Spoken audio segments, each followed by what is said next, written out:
Hey, everybody. Welcome back to the CAF Plus channel. We got your CAF update this evening, episode 289.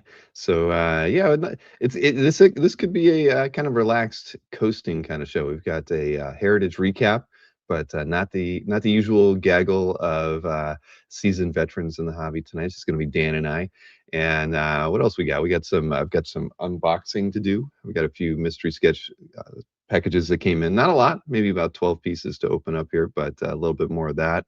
And of course, Mr. Snork will be joining us momentarily, maybe another hour, and we'll talk with him about some calf picks and some other stuff. But it's always good to have everybody chatting before we get started here. Number one Marvel fan, thank you as always for being here very early.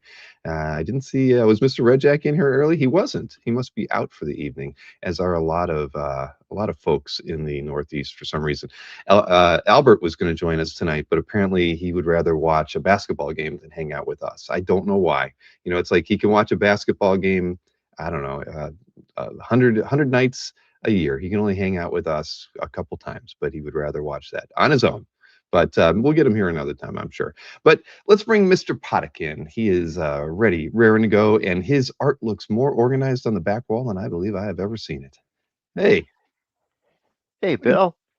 how's it going, Now Dan? tell me, doing good, doing good. I'm not used to seeing myself so big on the screen. Look at me. Hey, I know. good. I've been experimenting with it. It's like when the framing is good, but see, we can't see all your art. So now I want to go back, and that's better. Wow, yeah. It looks the smaller's better. So tell me, Bill, how many viewers did we lose when you announced it was just me?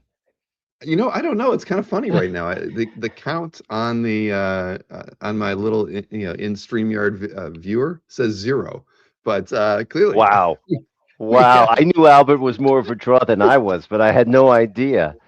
Jeez. That's peculiar. Yeah, the counter has not gotten caught up here, but yeah, there's Well, Mr. Red Jack. He is here. I thought maybe he was off watching the basketball game this evening as well. But yeah, no, all is good. But so what's new with you? We haven't we really well, we've talked a few times after OAX, but not a ton. But so what's new in your neck of the woods? oh gosh, it's springtime in New Jersey. Can't ask for more. Um, Is that a did movie's get title? Springtime in I New Jersey? yeah, I'm sure someone could do something with that. Um, but it's just been a very nice season. There was a Art Con. Zadig had his graphics con over in New York last weekend. Unfortunately, I had to miss it this time, but I hear it's great for the local scene. A lot of collectors drop by and pass through. Love those little local events. Terrible that I couldn't make it this time, but Hmm. life happens. People are busy. We've got this weekend coming through, and the auctions keep coming, right? Yeah, exactly. I got an email, I think about 30 minutes ago, where how they keep doing those like showcase auctions, I think is what they call them, in between the signature ones. And there is going to be an Uh, Art of George Perez showcase auction. yeah, Did you yeah, see yeah. that? I saw that. I did. But I swear that's going It's to be the only email we see about it, because I feel like I only get one notification for those auctions that happen in between the signature ones. So, if I don't get another one, I'm gonna forget about it before it happens. Yeah, they're coming hot and heavy. They're coming real fast, and the stuff that really shines, just it's literally dazzling. Some of the results and some of the great stuff that's coming out there, and there's a ton of material that comes along with it. This Perez thing, um, yeah, I imagine there'll be a few good buys at it because there are so many auctions that are demanding your attention. Everybody's looking at the July event and that beautiful Tales of Suspense 39 splash. I saw the other pages come up. I didn't think we'd ever see the splash. Either the guy who was selling the story had enough money to hold on to it, or I'm amazed that the splash is coming, and it's so exciting for me personally. I can't wait to see that happen this summer. Right, I saw that where they had it on display at the New Beverly Hills office for Heritage, right, where Mandel was there, and Todd Hignite and Joe Maddalena, and it was all. Why weren't you and I invited to that meetup? I don't know. I don't know why you weren't invited. I know why I wasn't invited. I don't know why you weren't invited. Well, I don't know. We've both been around for a while. I mean, but I'll say I it like this. presume I don't think they need us to help promote that one. You know, no, no. they don't need anybody's help really. That It one's was going to sell surprising. itself. I didn't know that, I maybe that piece was like announced before that because I know they do the previews really early sometimes with select pieces. But yeah, I was shocked when I saw it in a case, just from Mandel's post. I wouldn't have even known it was out there and coming up had I not seen David's post about it. So yeah, you never know how you're going to learn about some of these auctions and things. Mhm. Mhm. So we're a little late on our recap for the signature auction because it was on the 8th through the 10th, and then we had Comic Art Live going on last week, and we already had programming scheduled, so there was no way to squeeze everybody in. And we had people lined up for this show tonight. We had Mr. Barucci, we had Dino, we had Albert, and yourself, and we're Mhm. down to just you and I. Everybody else has something better to do. You're They do. chained to this show. You got no place else to be. Everybody knows that already. How did Yeah. I screw up? Where did I go wrong? That's what I've got to ask. That's what I chat. I'm just Someone tell me. I'm just glad you're here. Uh, let's see. But yeah, Hey, but see, I make did us feel bring. I've got better, my. guys. Look Sorry. at that. Did you bring your little cards? I Okay. will never do a show without this one. Yeah, and I guess yeah, as in honor of Mr. Mhm. Ferrucci, went cheap. Sure. So or next, but yeah, it's funny. I didn't like load up the overall sales. It was kind of weird, not having like $1 million piece for once. That's something that was just like earth shattering and expected but unexpected with the way things Yeah. turned out. The Romita Senior Spidey 41 cover was the top selling item at like what 650, which included the juice. So, Yeah. um, so it's kind of it was interesting to not have that like Frazetta or something that's going to push a Everything is single piece over a relative, million. Bill. I'll tell you, I get your point because we didn't have that, one Frazetta painting. We don't have the Conan painting. We don't have a Ditko story, a Ditko Spider-Man story, or anything like, oh my God, like we've got coming with that 39 splash. But Hmm. if you look at that auction, all the auctions that they're putting out, all the signatures have so many pieces above the 50K mark. It used to be a big deal. And Hmm. now you can just casually say, "Oh, yeah, that Rhino cover, it was only 650, $650,000." Uh, it's very impressive. And this wasn't an impressive auction because of that one piece, but you add it all together. Impressive, very impressive, you I'm know? sure they were not disappointed at all. You know, um, Mhm. and like you were talking about earlier, there's just so much more coming down the pipe. They have the Wednesday auctions keep getting fuller. I think the last import we did for the Wednesday auction that just started, they have 400 lots in that one. I mean, I remember when they Wow. 200 lots in a Wednesday auction. Now we I have remember when 400 it lots. was like 118. I remember it was 118 and half of it was like, animation art. Right. God. Yeah. The the flow never stops. No. And I think we're starting to see some of that come through at these larger auctions because although you did see some incredible results, um, you are seeing some areas of the hobby that haven't been moving forward in the pricing. Some areas of the hobby are pretty much the same as 10 years ago. Um, what's really an interesting phenomenon is the rule of thumb was if you could buy something and hold on to it for like 5 years and you brought it out again, you couldn't get burned. That was the general idea because the way the hobby would go, it was just a gentle upward slope. And 5 years down the road, there'll be a few new guys. There'll be a little bit more interest in whatever that thing is. Um, I think the pandemic really changed that a bit, where you had a rush of new people coming in 21 or so, and those guys are all 4 or 5 years into the hobby. They're not rookies anymore.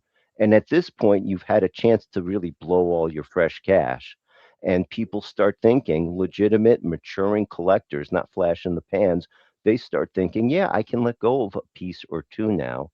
And, you know, in some areas, the conventional logic holds up. And in some cases, well, when everybody shows up to a field, the rising tide raises all boats. And in like 22, everything was more expensive than today.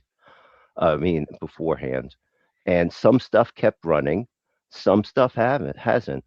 And we saw a few things come up at this auction, stuff that was picked up, say, 4, maybe 5 years ago at really impressive prices back then. And if they hit the same price, it isn't impressive anymore. And if there aren't new collectors coming into that particular segment, there's a legitimate chance of it going for less. Part of it was very heated back then, and you know, part of it is you need new people to come in to replace these.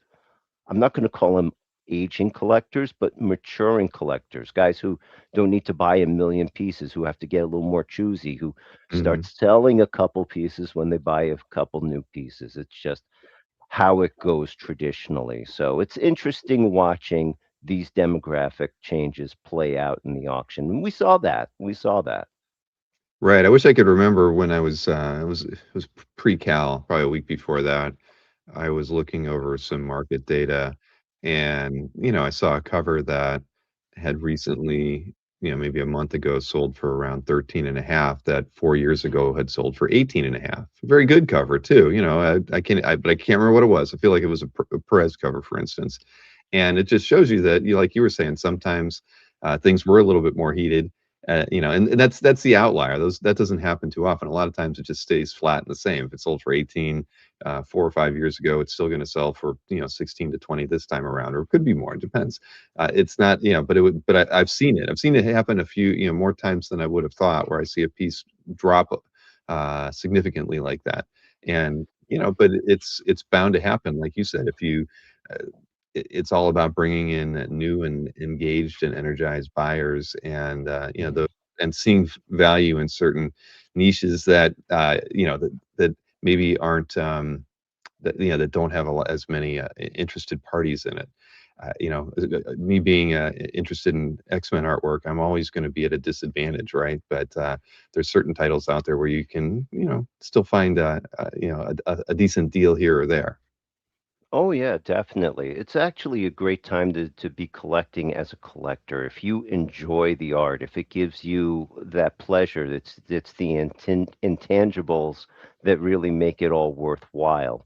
It's been a wonderful perk that the hobby has continued to grow, and a lot of this stuff continues to appreciate in value. But you have to keep in context that I'm buying this art because I really can appreciate it. And if the number is daunting, then do your homework, see what comps are selling for, see if you can try to find out if people are interested in this thing too, and figure out how hard you want to push for something, because that whole conventional I'll hold this for 5 years and it won't be a problem, that's how it was. I don't think that's how it will be, you know. Right. So, you know, enjoy Oh your yeah. hobby. Enjoy your hobby responsibly, folks. There should be Exactly. a number to call if you need We have help. no self-help groups out there yet, Dan, but it's probably just around the corner. Yeah, I was at the post office today dropping off the mystery sketches and a few other things that I sold over the weekend for Brian Hitch, and the woman at the post office, she knows me, and she knows there's usually like I think I've told her there's prints in them half the time, or I'm got some illustrations, and she started talking to me about, she's like, I've been watching these YouTube videos on on how to make money buying artwork. And I'm like, oh, it's not as easy as you Ooh. think, ma'am. So she's like, oh, but it sounds like the place where a lot of people are putting their money these days. And I said, well, that's how the fine art market, has been built, and maybe that's true. But it's like it was just strange hearing just the woman behind the USPS counter talking to me about investing in art and how that seems to be like a logical step for a lot of first time people wanting to sock money away that isn't in the stock market. It was weird, absolutely It, weird. 'Cause I've never it's talked to her about amazing. what I do at all. People collect. People collect. I'm not surprised that people are talking about stuff like that. It's definitely become more of a part of our culture. People are really interested in alternative asset classes more than ever. Hmm. And this is an interesting little field. The only thing that really surprises me is that she was talking to you about art and not Pokemon cards. Everybody else seems to think That's Pokemon cards are where it's at. Why would she want to get involved in art? Don't you know right. that Pokemon cards exist? Exactly. It was shocking, absolutely All shocking. right. I Have we was going to ask her tortured? some questions, but I decided I didn't want to know. And there was a line. Yeah, Nobody wanted to hear look, us talking about it's art. really the post office isn't the place to start these things. So, have we tortured the crowd long enough, or can I we think go we to the have. Yeah, art? we got them All all warmed right, up let's now. get to the auction, man. Exactly. Let's see here. So you did pick some lots. And Mm-hmm. of course I didn't pick any, but we've got plenty of stuff we can look at. And of course, if anybody in the chat wants us to talk about any pieces from the last signature auction, we're happy to pull them up and chat about them and give our opinions on them. But let's see here. This is one that my good friend Chris Snork collects thing artwork. He's a big thing collector, and we had talked about this when the auction, I think, maybe hadn't even started the bidding. And I asked him, where do you think it's going to go? Where do you think it's going to end? And I remember him telling me at the time he's like, it could go 50. He goes, but he felt could. And I said, yeah, but it could go 35. I said it's a number one cover, but it went for a lot more than that. It went for 87 and a half. So where did you think this thing was going to go? I gotta be honest, I was watching the last Heritage auction and I saw Alpha Flight covers selling for 55K. Hmm. So when I see that happening, I'm like, well, this has got to be 75. I thought it was 75. Maybe if someone goes crazy, it could break 100. Not because I think it's so amazing as a collectible. Look, honestly, the 11-year-old inside of me says this should have been the cover image. Hmm. This came out back when I was just collecting anything that had number one on it. Byrne was just the greatest of the greatest at that moment in time. This was the image that they were using to promote the whole series, and I just loved it on a just a deeply nostalgic level. It had that nostalgic pull to it, which in this day and age, if the right guys pull on it, it could have been 100K. I'm not saying it was, but I've seen Shogun Warriors number one break 100K. You telling me Thing One by Byrne couldn't do it? So yeah, what was it like? Something just under 90. I believe it. I mean, do I think that it should be that much? Personally, I wouldn't pay that. For giggles and just for the sheer nostalgia, I think I could have gone something in the 40s and justified that to myself. But look, all of these things are very expensive. Like I said, there's a lot of things that happen in the world of comic art. If I'm blowing 100K, I'd rather go with something a little more proven. But as a nostalgic image, I cannot undersell it. Somebody got this thing, and I bet you they're within 3 years. These guys are somewhere between 50, somebody between 50 and 57 has a beautiful thing cover right now. And my hat's off to them. I love that thing. No, I hear you. And where was it? Shogun Warriors was a birth cover. That's true. I get what Mark is saying, and a few of the people in the chat. That it really, the thing's been around for a long time. This is the start of a new run for him after Marvel 2-in-1s and whatever. But end of the day, yeah. I mean, I wouldn't have thought where it went, but I mean, all you need is two people that really want it, and it can go up to there. So hey, everybody has a max, and like you said, that now somebody's got the ultimate thing artwork in their Yeah. collection, and who can argue with that? I just wish I found it back in 2008 when this thing would have cost me 4,500 bucks. That's true. Wayne also mentions that, with the buyer's premium for comic art being 25% now, that does, push the price up. But I mean, any buyer has that in mind. I mean, Heritage does a great job during the live bidding to let you know what you're bidding and what the juice is and everything. So when you're bidding when you're laying down a $70,000 bid, that it really is more like 8,500 or 85,000 or 86,000, stuff like that. So it is what it is, but yeah, it just adds to the final gavel price. Anyway, I'm with you though. I still wouldn't have been surprised if it only went for 35 to 40. When you say Alpha Flight covers, are going at 50, to me, Alpha Flight's X-Men adjacent. This is FF adjacent, and you know, it's a big rocky man on the cover. It's just different. I mean, so anyways, and to me, Alpha Flight has a bit, that's has different ties to John Byrne as an artist, right? There's a, versus the Thing, great affinity, but Snorik gets my point. You get me, Chris. I'm done talking to Bill. You all right, explain yeah, when let's you bring get Chris on. in and let him talk about. Explain Snorix. Explain Oh, when the it's guy's your got turn, got would you? got the he's got the whole Rocky thing, Rocky leg tattooed, on him. He loves the Thing. All right, so let's see. What was your next pick? All right. So the Oh Crisis yes. DPS.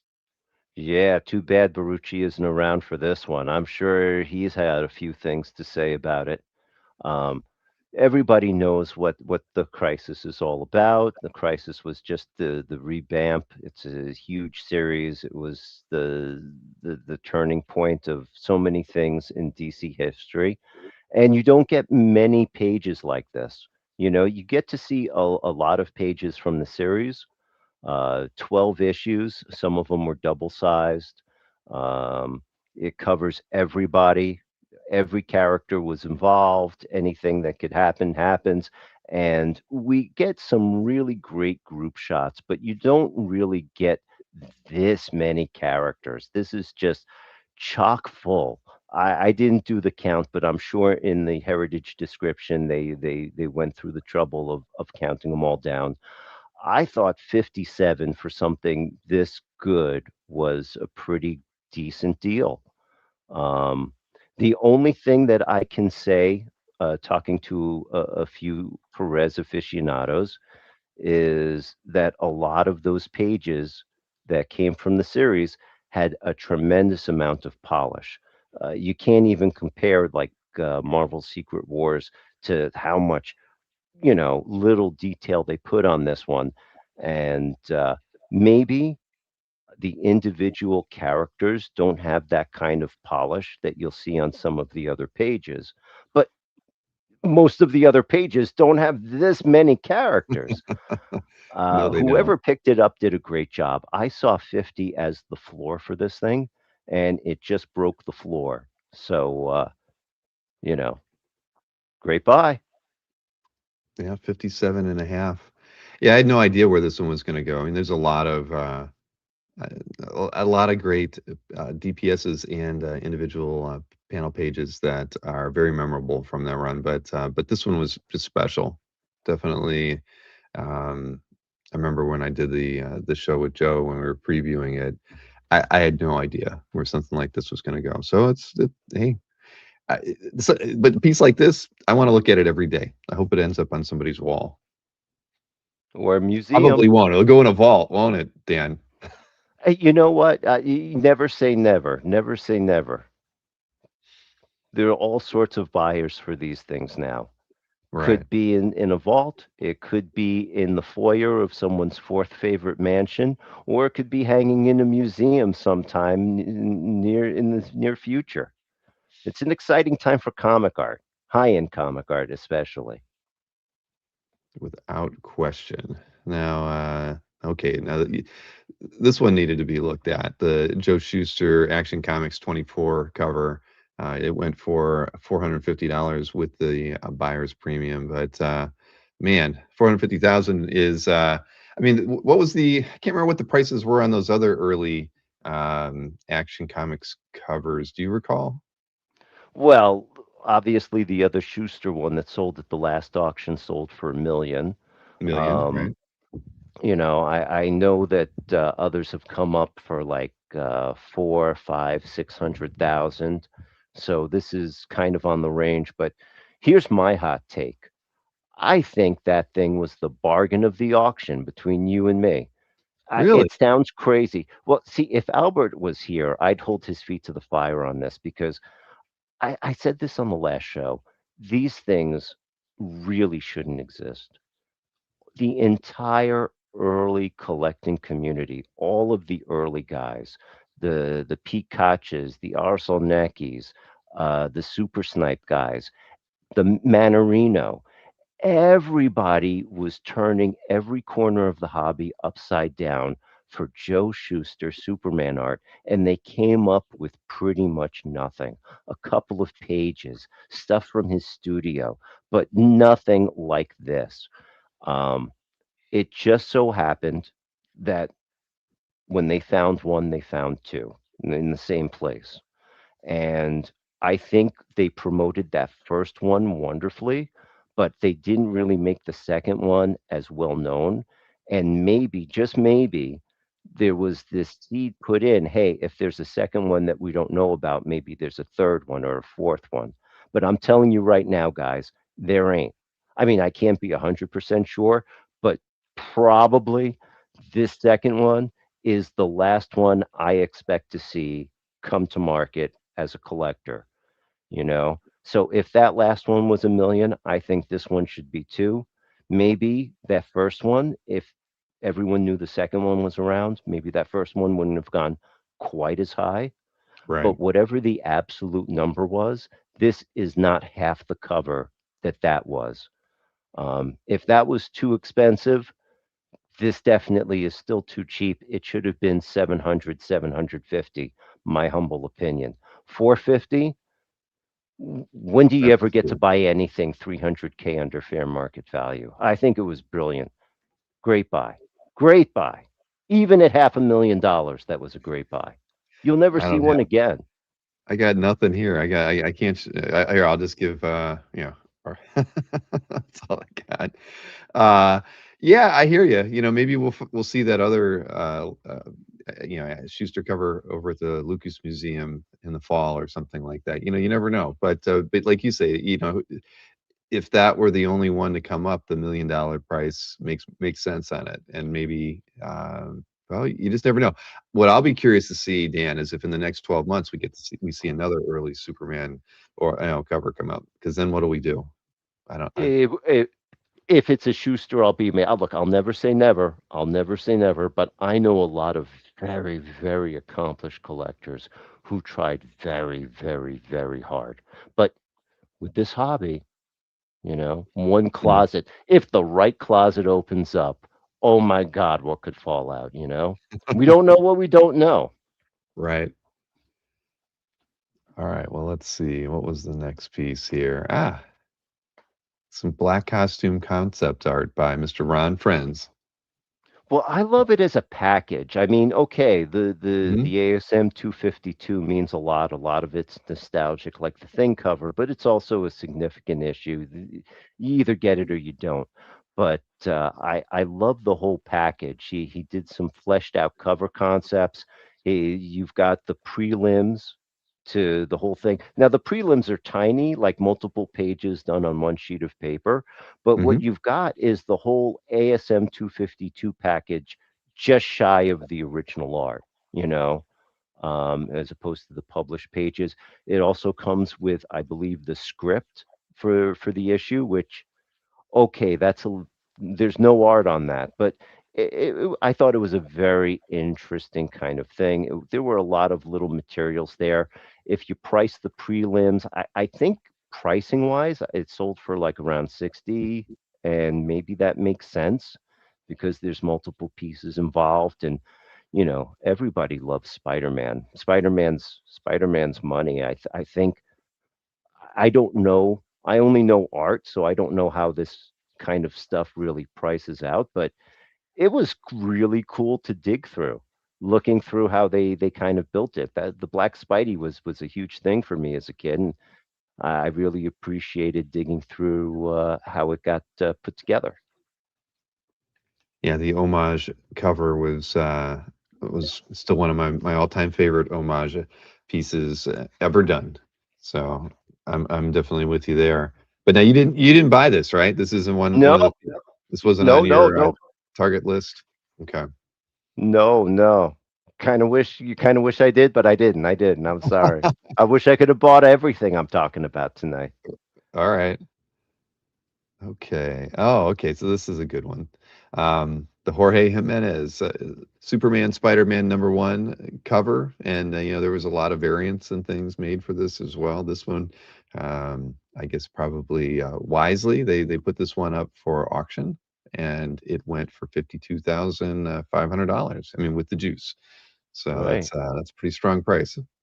It's a very impressive result for the artist. I'm not the expert on the modern market.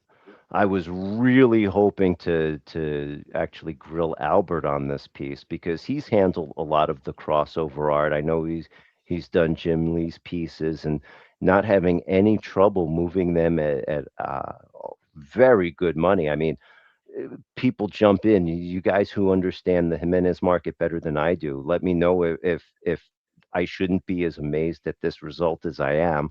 But I'm very impressed. I'm very impressed with how strong this market is in general. I was hoping to hear Albert go on a little bit about it, but I'll defer to the chat. Hey guys, tell me, was this a good buy? Is this where it is to be? I love crossovers. Right. Well, Somebody set me straight. Jimenez does most of his work digitally, and from and again, I don't follow his market a lot because I think he does mostly DC stuff. But in the few art drops where he's dropped traditional work in the last 6 months, it's typically he'll do a DPS or the cover traditionally, and then most of the rest of the book is done digitally. So there's only like a small handful of traditional pieces that come out with these, and they've been commanding very high prices. Like I see. maybe the prior 6 books were 100% digital, and so then he worked on. I forget what the book was before this one, but yeah, there was some pretty strong. I guess I could look at my own market data because it would have sold through his rep comiconart.com, but yeah, so no, so that's really what it is. It's an artist who's very popular who just doesn't have a lot of traditional artwork on the market, and yeah, I mean, we've been seeing Interesting. artists. Yeah. No, no, that works. That works. You remember That when makes sense, Frank right? Cho never sold anything? Remember when Frank Cho was holding on to everything and was like, "Oh, he never sells anything," and it was such a big deal. And yeah, he works digital. I didn't realize most of his stuff is digital. Okay. Yeah. Well, I know that the crossover events are very big. There's Absolute up there on the very top right now, and these crossovers are doing very well. I mean, a lot of it's attached to the artist who's doing it, but this is where it's at. I'm assuming these are newer collectors messing around with it, but I maybe I know there's older guys getting into it too. I don't know. All right. Well, I'm trying to get into my market data just to see while I can. Well, while Uh, we're killing time, maybe you guys could do us a favor out there, hit the like, maybe a couple of you could subscribe. If we get enough likes, Bill will invite me back. You yeah. see, I'm kind of on a string here. Yeah, but here you go. So in our dealer market data, because I host Comic Con Art's website, there and I think CJ mentioned it that the Batman #1 cover, which quite it's kind of a silhouette, right? A very minimalist kind of cover went for $90,000 in September. Wow. So Wow. and then look at this, an interior to that same book, splash page, $40,000. I mean, these are Jim Lee prices. But Yeah. I know that the whole book was not done traditionally. Like here's the third highest item from Jorge Jimenez was a DPS from Superman Spider-Man, went for $40,000. And again, these sold through Comic Con Art, so that almost makes the cover at 52, which of course includes the juice. So that means Seems it sold for 40. reasonable all of a sudden. Yeah. It's almost a bargain. Wait, where's that fell through the cracks? Where is that? Yeah, Or here, no, yeah, yeah, went yeah, went yeah, to yeah, yeah, yeah, yeah. so So yeah, you never know, right? I mean, that's kind of the thing, right? There's another interior there. Oh no, it's a cover, issue 2 cover, one for 25. So yeah, it's I It's think quite a Swools said lively market. I'll tell you, when people are still coming in, there's still a lot of excitement. It's just not everywhere. Oh, there were a lot of big time Spider-Man pieces, a lot of what were there? Three Romita Spider-Man covers. It's a yeah. lot, and those things went for amazing prices. There were some a couple of splashes. I know Berkey won, and I thought one of them went very cheap, but I think this was the best Ramita Spider-Man piece at the auction, dollar for dollar, pound for pound. What you've got is 9 pages, I'm sorry, 9 panels of Spider-Man, Peter Parker doing his whole I hate being Spider-Man. Spider-Man's ruined my life. He changes into Spider-Man and just jumps around being all moody and feeling bad for himself. Okay, it's not a fight scene, but it is so Spider-Man. And there is so much of him. I mean, okay, maybe not in the first couple of panels, but there is so much of him in the rest of him, just going around the town. That's a great those last 2 panels are just beautiful, and it's Ramita on board. You know, when you see Mm. Ramita on Ramita, a lot of time it's vellum. This is Ramita on board, and it all came to like 22, 23, low 20s. That was just too darn cheap. That was just too darn cheap. I heard that Berkey actually held off from bidding on this so a friend could go get it, and the friend wasn't able to bid that night, and one of my friends wound up winning it, and I was so grateful because I had no intention of bidding on any Ramita Spider-Man stuff, but when I saw this lot come up, I was like, maybe I should bid, and it was that cheap. I think it- it's been a while since I've seen so much Ramita Man. I'm sorry, Ramita Man, Ramita art for the buck. A lot of bang for the buck on that. No, I agree. That the panel there on the right, I mean, that's just a great Spidey uh, web slinging image there. But I'm sure Berkey is regretting not putting him, not being able to chase this one. I'm sure he's mad at his friend, probably telling the friend he owes him a favor right now. So, Yes, well, I'm sure he's yeah. got a couple pages to dry his tears on. Oh, I'm sure he does. That's for sure. But no, so it did go for 23,125, which yeah, it does seem like a reasonable price for something like that. Now, what Yeah. do we got here? Dave Gibbons, JLA, Crisis Secret Files 1? Yeah, I never heard of it either, but I'm not it's a familiar with it. beautiful Dave Gibbons. It's you can see his distinctive style. It's not Mhm. like quite Watchmen era. This is like about a dozen years after Watchmen. But if anything, he really put a little extra polish on it. It's extra crisp. The inks are really sharp. I mean, he always inks himself, but I love his inks on his own pencils, and this is a particularly fine bit of craftsmanship. He obviously has some personal affection for the old infamous crossovers, the Justice League, doing the seance and pulling the Justice Society in.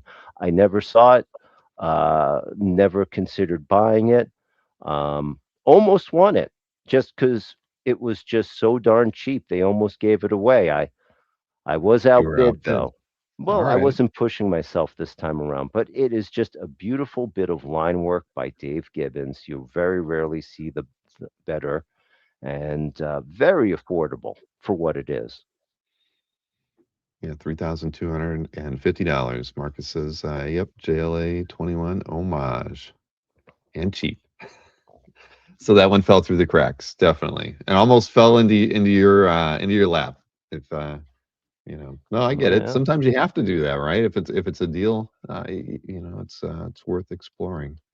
Um, let's see here, Paul Pope. Now this is an unused image from him. What's that's this what one? held me. See, I was outbid on this one. I was the underbidder on this one too. It's a wonderful Batman 100 image. I thought Paul Pope's work on it was very nice. It's also pretty pricey. I thought maybe since this was unpublished, that maybe someone would just look the other way. And sure enough, it went reasonably. It didn't go for all too much, but it was unpublished, Mhm. um, and you put in one more bid and it gets to the level where maybe you could just commission the artist to do it your own way. And if you were a commission guy, you could actually have a little more fun like that. Me, I'm not really a commission guy. I'm not really an unpublished guy, but it's a beautiful Batman image by Paul Pope. It encapsulates the series very nicely. And like everything else he does, it's nice and oversized and would just be very, very nice looking up on your wall. So, congratulations to whoever won it. Wasn't too much, but I kept it from being too cheap too. So, you know, No, it goes I like hear that. you. It's yeah, I mean it's a great image, and I mean does Paul Pope really even take commissions? I have no idea if he does or he Once in a doesn't. while. Once Okay. in a while. But I mean usually, his covers are always going to start. I mean, they're not, at 10 and up, and ten's hard to find. So this seems still like kind of a deal at the end of the day, and you can always like buy something like this and hope it ends up getting published, whether it's cover or print or interior or something other. But yeah, it's great. I like Paul's work a great deal, and I've just never found the right piece to get from him. But yeah, this was the one piece I could ever have gotten. I'd be happy with it. Yeah, you could do a lot worse. Mm. All right. Well, we can't have a recap without some Kirby work here. So this is the splash. Let's see, a splash page, a chapter splash page to Strange Tales 83, and Grog. Right. Look at that. That is a Kirby Yeah. monster if there ever was a Kirby monster. It's so Kirby. It's so Kirby. The scales, the wings, the smoke.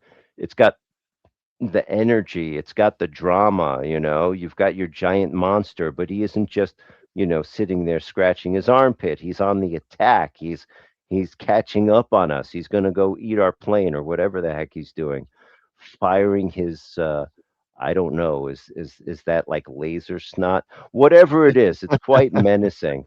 Well, I Whatever pulled it is, this you one. don't want to get hit by it. That's for Yeah, sure. you don't want it. Whatever it is, you don't want your kid coming home with that on him. That's for sure. But But I mean, you're so right though. You look at that, look at the arm in the upper right corner. I mean, that is just like a classic Kirby monster arm with, whether that's scales yeah, or lumpy muscles, whatever. You see a hand like that or an arm like that, that's Jack Kirby. You don't even have to look at anything else, and you know it's him. It's just gosh, I mean, yeah, I think these are cool. I've seen quite a few of these. The creature, title page, chapter page splashes. Berkey's had a lot of them. You see them at the big shows, and they're always yeah. pretty special to see. They're wonderful. I pulled this because it's a great image, it's a great monster splash, but it's also a great chance to talk about how the demographics in our hobby are changing. Because there were a bunch of things like this grog. I think, what did it go for? Something like 25 around there. Less 23,750. There you go. I think it would have sold for more than that 10 years ago. And there's a bunch of reasons why. The monster stuff just isn't in the nostalgic rear views of any of the people coming into it today. It's not like Grog is going to be heavily merchandised or marketed. And, the people who really, really loved it, they have their examples at this point. So while it's still something very desirable, and I won't say 24 grand isn't a lot of money, it is. But at the same time, there were people who 10 years ago would have told you it's worth 40 today and it should be 80 next in the next 10 years. It only works if the guys behind you in line feel the same way. There were a bunch of Kirby's that could have gone for quite a bit more. There was Kirby Superman cover Hmm. that I saw that. with Don Rickles that could have been more. Oh, and the Superman. There was a really adorable Kurt Swan Superman cover, the one where he's like trying to compete with the strong men of the universe, and he's having trouble lifting up the weight, and they're all lifting these giant weights, and he's like, "Arr, arr." 10 years ago, that would have been 50K, and because that used to be pretty high up on the list of stuff you would want to have, and it still did well. I don't remember how much it sold this time around, but it didn't hit 50 this time around. It's a lot of money. Those Superman covers are still a lot of money. Those Kirby monster splashes, it is still a lot of money, but we are seeing demographics change. I hear Gene Park talk about Barry Windsor Smith Conan a lot, and the Hmm. comps bear it out. There's not all this stuff is evergreen, and a lot of money is still a lot of money, whether it appreciates or not. So keep that in mind when you bid. I'll say this: I hope whoever picked it up really appreciates it. I think it was a good deal because I have that history of seeing these things sell for a lot more. But I think it's a good deal because it's a good splash. Whatever the dollar value is, that's a very good Kirby monster splash. Anybody familiar with the genre and all will recognize it at a glance, and you've done very Hmm. well picking it up. I'm with you on all points there. All right. Went on a bit of Yeah. a rant there. Next. Rants are all right. So a Sandman one page.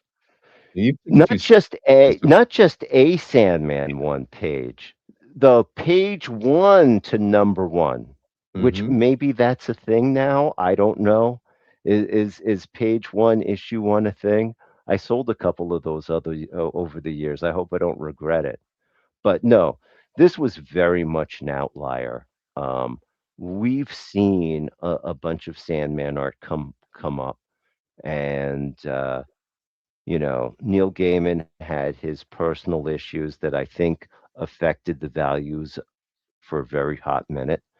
But his work on Sandman, I believe, will stand the test of time. We are seeing that this stuff is very desirable. Now, maybe 3, 4 years ago, Albert sold a few pages from Sandman 1. A buddy of mine swears that this used to be one of Albert's pages. If Albert was here, I could ask him about this. But at the time, this would have sold for something in the neighborhood of 25 grand because it isn't really that exciting of a page. We don't have any Morpheus, it's just the beginning. And yes, Sam Keith was an amazing artist too, but this is definitely not a trend I expect to continue. I Mm-hmm. think Sandman is going to be beloved, and whatever uh, personal scandals affect the work, I think it's going to continue to be appreciated. But this that two very well heeled individuals just felt like they had to have this page because legitimately 3 years ago, this thing was 25 grand.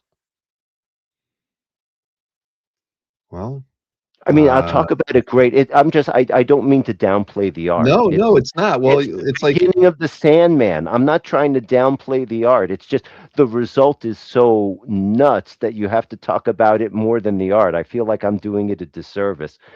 no, It it's well, interesting. there's era and like collectors, like what you were just talking about the Grog, chapter splash selling for, would have sold for double that 10 years ago. This is still in a lot of, I wouldn't say younger, but the demographic is still strong, and in the height of their collecting, and this is a piece that, like you said, two or three, maybe four people coveted, and you can only so many people can say I have the first page from the first issue of a title that does have significance as a work of narrative fiction, right? So at the end of the day, I get it. I get it. I mean, there's bragging rights too in some of all this stuff, and then other times Sure. gotta have it. Well, let's just say the consigner got lucky. He got Yep, lucky. The right guy showed up that night. exactly. Let's see here. Now that was that your last piece? I think it was your last piece that you gave me in the set, Oh, how wasn't it? about that? I know you only gave me 10. Yes. Well, if there's multiple people, 10 should be plenty. I know, I know. Well, yeah. Well, at least we got to talk a little bit more about this stuff. I was going through because I didn't get a chance with Cal going on. I really wasn't able to pay attention too much to the auction as much as I had wanted to. But looking through it after the fact, looking at the Joe Mad cover here that went for $275,000. I mean, I had no idea where I thought that that where that would go for the X-Men like 350 cover. But I You know, wasn't thinking 275, at the end I of the knew a day. guy. I knew a guy. A friend of mine. He told me I'm going to bid 150 on this cover before the auction started. He's like, I got to have this thing. I'm going to bid 150. I said, enjoy your new cover. That's like 50K per panel. That's a three panel cover. It's 50K a panel. I was like, well, it's yours. That's just it's a foregone conclusion. Why would anybody else? Why he wasn't even close, and he wasn't even No, he close. wasn't. Yep. You I know, know. Well, and that's the problem. Even trying to even with there's just no comps for a lot of this stuff. And you just don't really know where something like this is going to land. But yeah, 275. I mean, I was thinking maybe 175, like you were thinking 150. hmm You just can't that's why tell. I was like saying at the beginning, this was a strong auction. You didn't see that $1 million piece that set the world on fire, but you saw a Sandman page break 100. You saw a Hellboy page break 100. You saw that Hmm. cover go for 250,000. It just whoa, whoa, where'd that come from? And I can talk about, oh well, this would have sold for more here. That thing that someone bought during the pandemic didn't sell as much when they flipped it. That Wolverine, there was a John Buscema Wolverine cover that sold for like 93 grand, and people were like, "Oh, that's terrible," because it sold for like 144 back Right. in 22, 23. That was crazy back then, guys. It shouldn't have no, serious. That shouldn't have been 144 back then. Oh, Right. was that too loud there? But it really, No. like, you shouldn't be disappointed at 93. 93 for that cover is still impressive. It just looks bad because somebody had to pay 144 for it a few years ago, but dude, it's strong. Really. I mean, I can see why some people would point and say, "Oh, that sold for less. Oh, that wasn't." But aggregate, you look at a lot of things did very well. That giant size X-Men cover was a great one. I think that sold at Comic Link back in 2015, 2016, maybe 2017. I think this sold at Comic Link in 2017 for something like in the 70s, and it like doubled that this time around. Makes That's sense to me, Yeah, it's not terrible. I No, on that one too. I mean, I was thinking like 115, 110, so 137. I mean, but again, these numbers are just so hard to predict at yeah. levels. 109 for the Punisher image here on Spidey 134 by Andrew and Giacoya. Uh, Which is very impressive. I mean, look, yeah, it's not the 129. The 129 is the one that's supposed to pull in six figures. The fact that this is close to the first appearance is great, but it's a great quality image of the Punisher. And yeah, that was a very strong result. You know, uh, I'm sure that the other Punisher pages helped it a lot, but for what it is, that was a very strong performance. Very good. now, what was the other? I mean, we've seen a couple Wolverine pieces of note come up. This one went for 93. I kind of thought, that with Hulk on the Yeah, cover that's the that one that sold for 144. That's the one that sold for more before. okay. I was thinking this one was going to go for a little bit more than that. Yeah, so 90. So that one is Yeah. definitely was a deal for somebody to pick that one up. But one see this one I didn't even see the result on this. I remember this is that 4-page story by Romita Senior. I thought this was incredible. but selling for 87 and a half. I mean, I would never have guessed that. I was thinking, I mean, I don't know, you had to have seen that lot come up. I mean, I was thinking Yeah, at best. I didn't think it would be anywhere near that. All right, I was thinking like 32 to 35, but it was so gorgeous. I mean, it was like every page got better. The tonal quality in the piece was, from page to page was fantastic, and clearly it struck the right chord with a lot of Romita senior fans. Yeah. I mean, but at 87 and a half, I just was just shocked Yeah, and a in a lot good of way. great EC covers. Yeah, and those EC covers are still doing it. I can say that Kurt Swan Superman covers don't shine quite as much as they used to, but those Golden Age covers, the horror ones, the pre-comic code ones, those things are just as desirable as ever. And Heritage always seems to have a few. I didn't pick any this time around, um, but they're always worth checking out. They're gorgeous, you know, even if Hmm. they're horrific, they're gorgeous in their horror. Nothing looks like a good 50s EC horror cover, you know? Right, right. I see Wayne says he was out early on the bidding for the Ramita Senior Vampire Tales. Yeah, I mean, it just clearly it was very it was well desired by several collectors. Just trying to look through here. What do we got? Boris Vallejo Tarzan paperback cover went for 60. I mean, I always feel like That Boris's was stuff good. uh, doesn't hit like those kind of numbers, but that's a strong That price for. Marvel Age cover on your screen, that was really cheap. I mean, I know it's just Marvel Age, but you've got a Jim Lee cover with Wolverine, the Punisher. That was, just for the Jim Lee market, by Hmm. Jim Lee's vintage standards, that was a pittance. And it's a very nicely composed cover. I mean, you can play it down because it's just Marvel Age, but the image is the image. And Jim Lee's market is really strong, so that was also well bought. Very nice piece. Right. If Jim Lee did a modern cover with Wolverine, Punisher, and Submariner on it, it would be six figures practically. It would be. It would be a You know? hundred. It would already be in Bill Wu's house right now. That's right. Exactly. So yeah, you just never know, right? Gosh, what other pieces were in here that I remember seeing? I thought the supervillain team up. This piece was pretty awesome. Uh, but again, it's a market I had no idea where it would wind up. 45,000. Yeah, I had no idea where this was going to go either. It's a It's little Ron bit before Wilson at my the end of the day, time. right? Yeah, well, look, that doesn't mean anything. That I No, I mean, it know, but does, but go ahead. it's a number one from the '70s. You find the right guys with the right nostalgia for it, and it could have gone to the moon.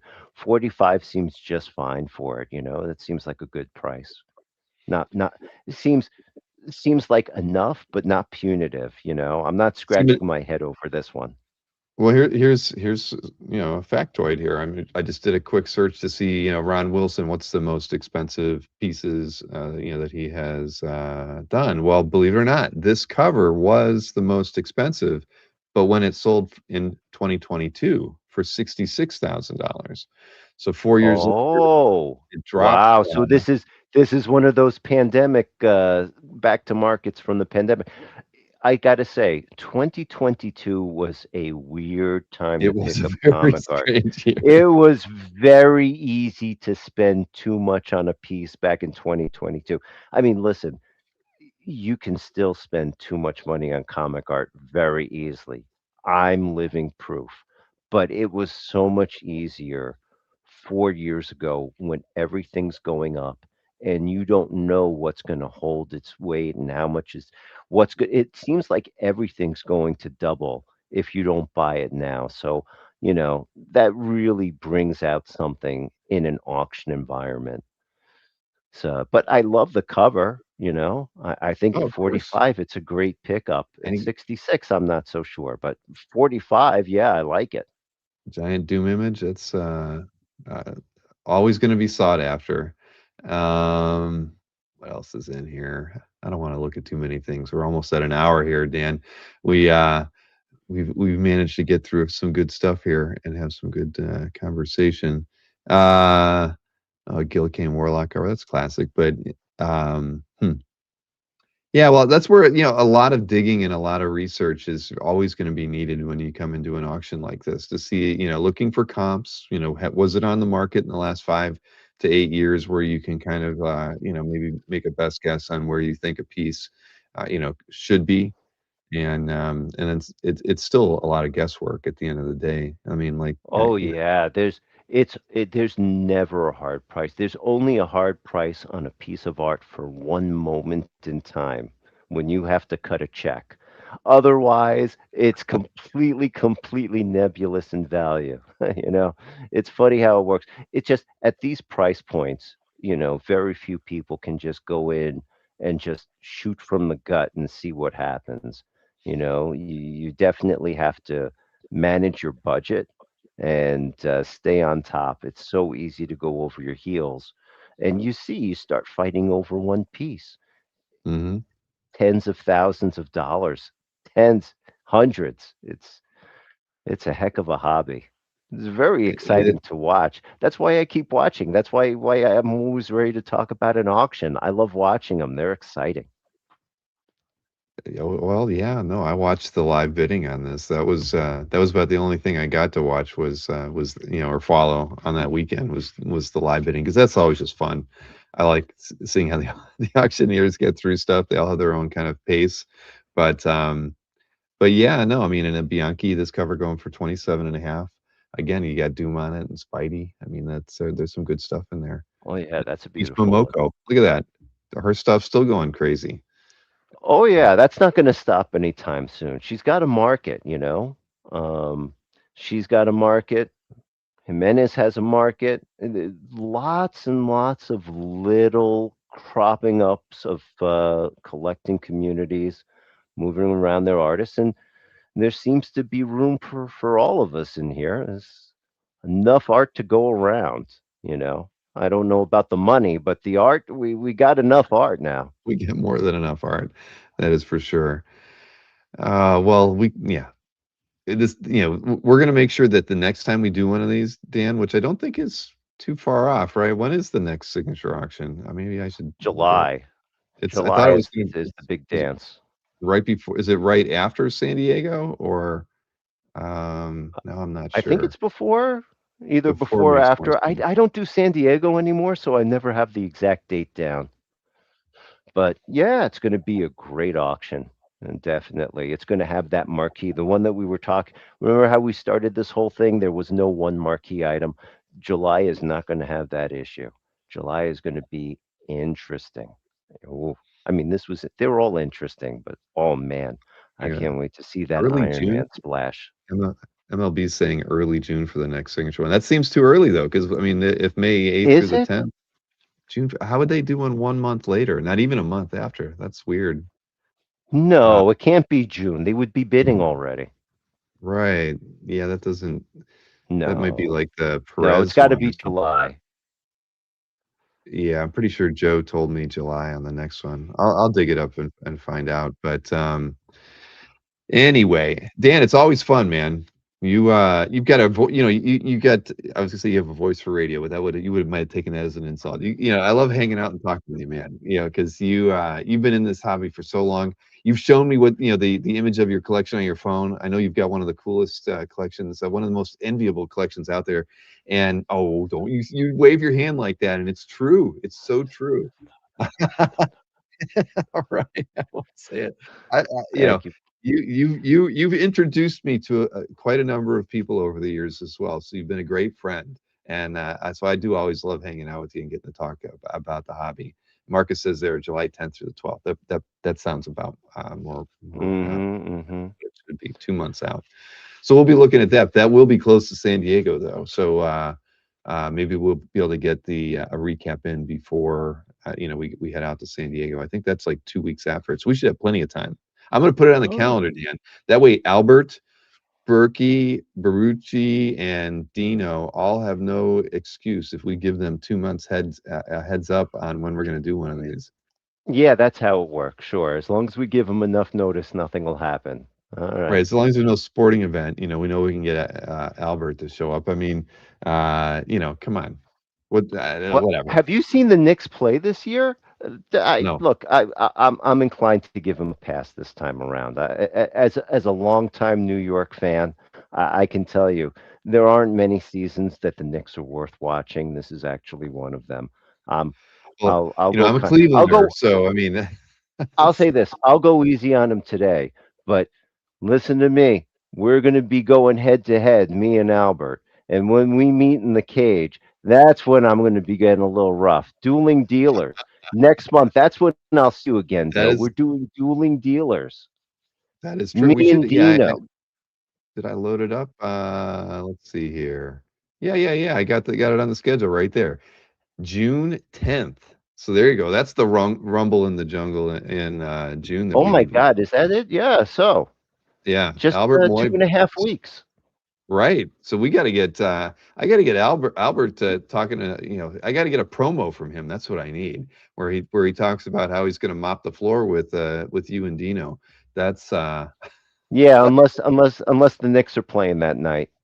right, because they still could be. We might have a problem. But yeah, no, I better remind him that he agreed to the 10th of June for that one. But yeah, everybody, that's a Wednesday night in June, not far off. That's Hmm. gonna be a big, big, big one right before Heroes Con too. So that's gonna, yeah, we're gonna have a good time with that. There probably won't be any new memes, but we don't need them when Albert's on camera. He is he's a walking, talking meme. So yeah, okay, we got to, we need to actually start doing some more PR for that. That's a big deal. Whenever Albert, would only be the third time that Albert's done a sales show against another I dealer. wouldn't. Yeah, but don't promote it too much. The Knicks could be in the finals this year. So we'll play it down until we know the playoff schedule. Okay, when we got that down, Uh, then full bore, full bore. All right. Well, maybe what we'd have to do is like, move that show to a Tuesday or a Thursday. We'd shuffle up the schedule for Albert to make it work right. We'll figure it out. We'll figure it out. But it is coming up, and Mm, all three of us have to do a little bit of talking about this. Before you go, remember we talked before mm. the show started. So Yeah. you picked up a piece during the show last weekend, right? Can you tell everybody which artwork Yes. you got? Yeah. Well, this was the first heritage auction that I really managed to sit on my hands. I almost wound up winning a couple things that were ridiculously cheap, but you know, I was just I just finished paying off that page I showed you when you came to New York last time. It took me a while, but I finally paid that thing off and I was trying to stay debt free. But Comic Art Live, you get to see some collectors who really pull out a few things that folks don't get to see, stuff that's been in the closet. And I saw a wonderful published Walt Simonson cover, like 30 years old, dynamic, great action, and it had all of that energy that I love from his style. It was I Hmm. think Miracle Man #6 with Wonder Woman versus Big Barda. Okay, I'd rather have a Thor, but it's wonderful Simonson on Simonson, and I'm very excited. It's supposed to be arriving tomorrow, so that was my big thing. I love Comic Art Live. I will always check it out. It's another place to see. There it is. Yeah, There it is, and it was a reasonable price too. I mean, I thought that was I was surprised to see it. I didn't get to see it till after it was marked sold. I didn't do a lot of shopping myself during Comic Art Live, um, but yeah, you're right. It's always good to see stuff like that come out. The Comic Art Live has been very good for that. That when you give people 6 weeks to think about what things they might be able to part with, that it works. You find people who actually drop a few yeah. things. I mean, they may not be available after the show, but for that weekend they're out there, and sometimes they're priced pretty fair. So no, that was where's my goodbye? I don't even have I can't. Oh no, here you go. Great buy there. It's Congrats, a Dan. doozy. It Yeah. fell through the cracks. It's wall worthy. I'm Exactly. telling you, one and done. One and done. It's a All right, Falcon. all right, all right, all right. So is that the only thing All you right. picked up over the weekend? Was that cover? Yeah, that's all I've been up to. I got Okay. that X-Men page I was telling you about, and I got Mhm. this, and hopefully that'll keep me going until the July event. I'm sure there's something I'm going to want to buy there too. So trying to be good until then. There you go. Nick Barucci's giving you a high five on that, saying it was a good, it was a steal. Congrats. Oh, thank you, Nick. Hope Hey, everything's good anytime back you get a home. nice Simonson, it's a good thing. Like you said, I'd rather have a Thor too, but You're sometimes not getting, you yeah, gotta I've been take what you looking. can get. All right. Well, And thank you for having congratulations me, on your Bill. Remember, kids, like and subscribe. See you That's in right. like a couple weeks, Bill. You got it, Dan. All right, take it easy. I'll see you soon. Bye, kids. All right, Mr. Dan P. For those of you who aren't familiar, you got to you look him up on CAF. Dan P. He has a very cool CAF gallery and one hell of a collection, and one of the more knowledgeable guys in the hobby. He introduced me to Dino back in the day, so he has been a good friend for a long, long, long, long time. Love getting to hang out with him. So, yeah, Rich Donnelly heard the words X-Men page, and he wants to know what it was. It was a good X-Men page. Rich, you probably are. I don't know. You're probably already aware of it, even though you don't know what he's talking about. Anyway, so looking at my list here, I don't have a lot on my list today. But Cal, I did want to talk a little bit about Cal. We're still getting through things. I've got I'm going to open up unbox a few things here in a little bit. I figure I'll bring when Snork's on here with me. I'll do that because he wanted to have something to unbox tonight, and it didn't arrive in the mail yet. So I'll unbox stuff when we have Chris on camera here. But let's see. So Cal, we're still kind of working through things, but the sales just continued to happen after the show. Lots of stuff was marked on hold. I can guarantee you, we're I'm not going to say any numbers right now, but much higher than where it was when the show kind of closed. We were still, I think when it closed, we were around like 750 ish. So we're well past that now, and it's been great. The sellers have been very diligent about going back and marking things as sold. And yeah, we couldn't have been happier. I mean, it literally the numbers went up six figures in a day, like 4 days after the show or 3 days after the show. So there's a lot of activity still happening, and it was funny. Um, about an hour before the show happened, I had a gentleman contact me who was trying to leave feedback for somebody, and they're like, "I must have come in after the show. The time period to leave feedback must have passed. I can't do it. I'm on the feedback page. It says I can't leave feedback for anybody." And in back and forth emails, as it turned out, what happened was this gentleman had not marked his artwork sold. You can't leave feedback for artwork you sold unless you mark it as sold. So how do you mark something as sold? You go back to your booth. The manager booth page is available for the next 5 months, or well, let's just say 4.5 months. When you sell something, you just have to go back in and edit the artwork that's sold, change the status from for sale to sold, and then you can go to the feedback page and leave feedback for somebody. So it's a real simple, straightforward process. But without marking something as sold, you can't leave feedback for anybody. So that was what it was. I had to kind of dig around and figure out why he had this issue, and that was it. Something real simple. So even a half hour before the show, I think we had another four pieces get marked as sold, thanks to this gentleman who was first time seller during Comic Art Live 13. So Wayne, oh, you were the buyer of Tatiana's cover by Winona Nelson, right? Winona Nelson, known her work for years. She's a fantastic painter, and that Catwoman cover is beautiful. So congrats, Wayne. That actually is very appropriate for your collection. It fits. I mean, it's just gorgeous. Really, really beautiful image.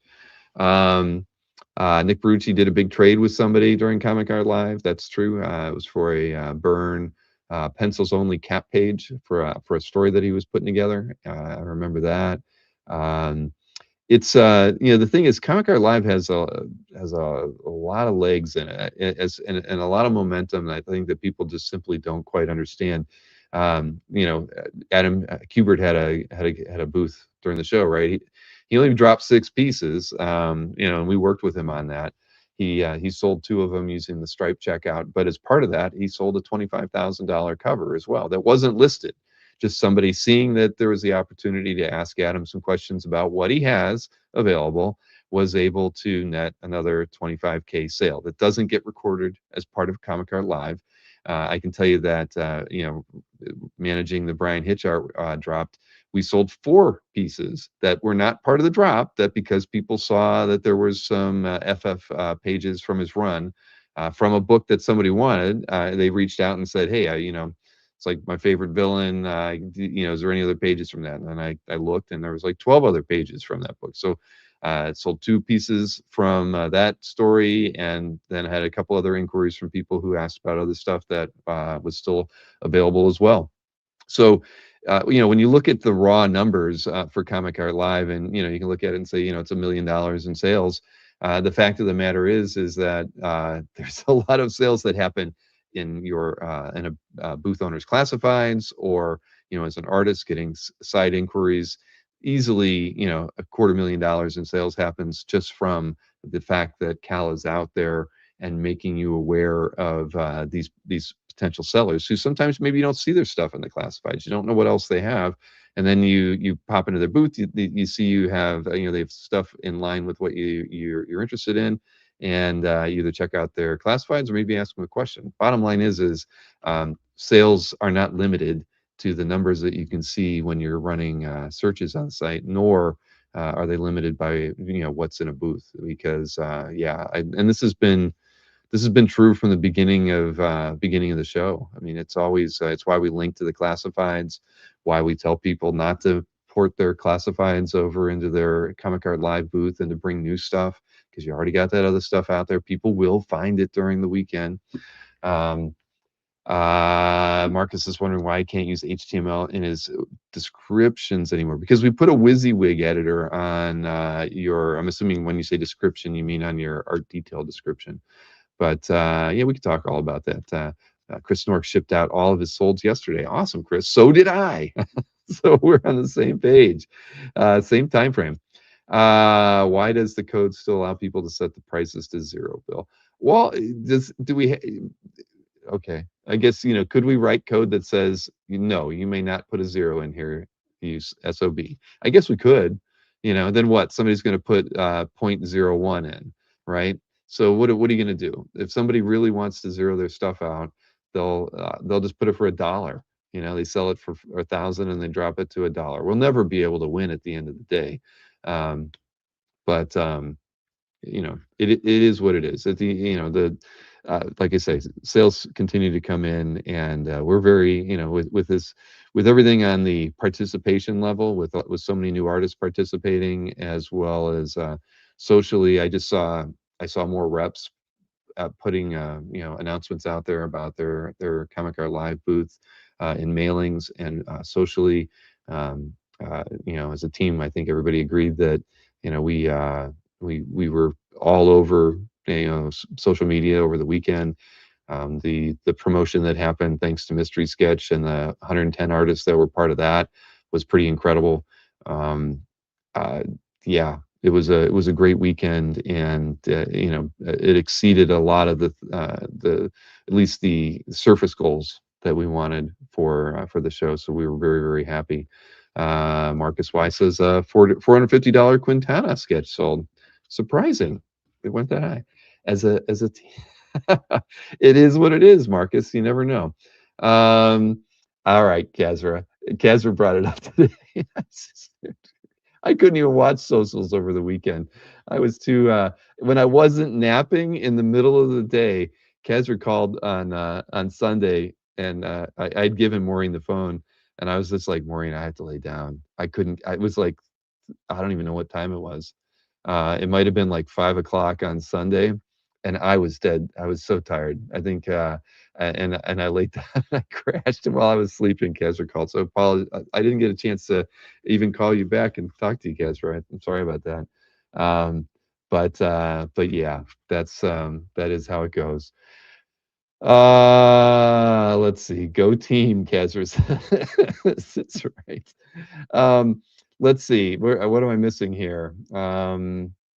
MLB says I'd ask the seller to put a so when I yeah, exactly. That's the way yeah, that's the way the savvy collectors would do it, I guess, MLB. Get them to change the price to make everybody think it's more. Anything can happen. Um, why is Kazra's YouTube ID shielded? I don't even know what the hell that means. Is it shielded? What does a shielded ID mean? I don't even know. At any rate, so that's all. Cal was great. We're still compiling the numbers, but the big thing, the really wonderful thing was almost hitting 600 mystery sketches too. I'll tell you, we were really happy with that, and um, you got to see some of the pieces last night that we got to show off, and I know a lot of the artists were posting some social posts on their finished works, but Cal is a great employee. I saw you mention that earlier. It's not a new employee. Comic Art Live. Cal is just easier to say than anything else, right? At any rate, uh, we could show off the schedule, even though I just showed it right when Dan was on here with me. Um, let's see. Where is it? Here. We got a couple things coming up. First and foremost, though, I am going to Ohio. I'm traveling to Ohio tomorrow afternoon, or yeah, I'm going to see my mom. It is her. I hope I get it right. It's either her 87th or 88th birthday. I always forget. I think it's 87 though. I think she was 29 when I was born. So yes, my mom's having a big birthday, and as it turns out, her sister, who's 2 years younger than her, who lives in Columbus, also has her birthday on the exact same day. So I'm going to go up there and celebrate both their birthdays. I'm bringing Emma with me. Um, Kazra and I just found out that the Billy Ireland Museum is reopening this upcoming weekend, and so that's in Columbus. So I am making plans to go to the Billy Ireland Museum on Sunday.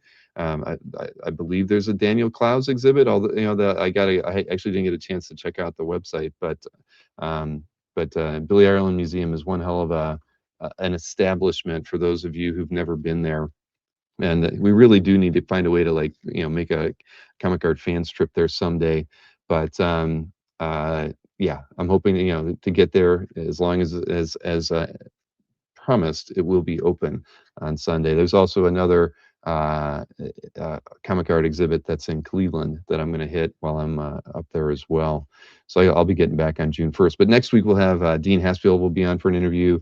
Anthony's doing an art drop on Wednesday that Mr. DiTullio will be hosting.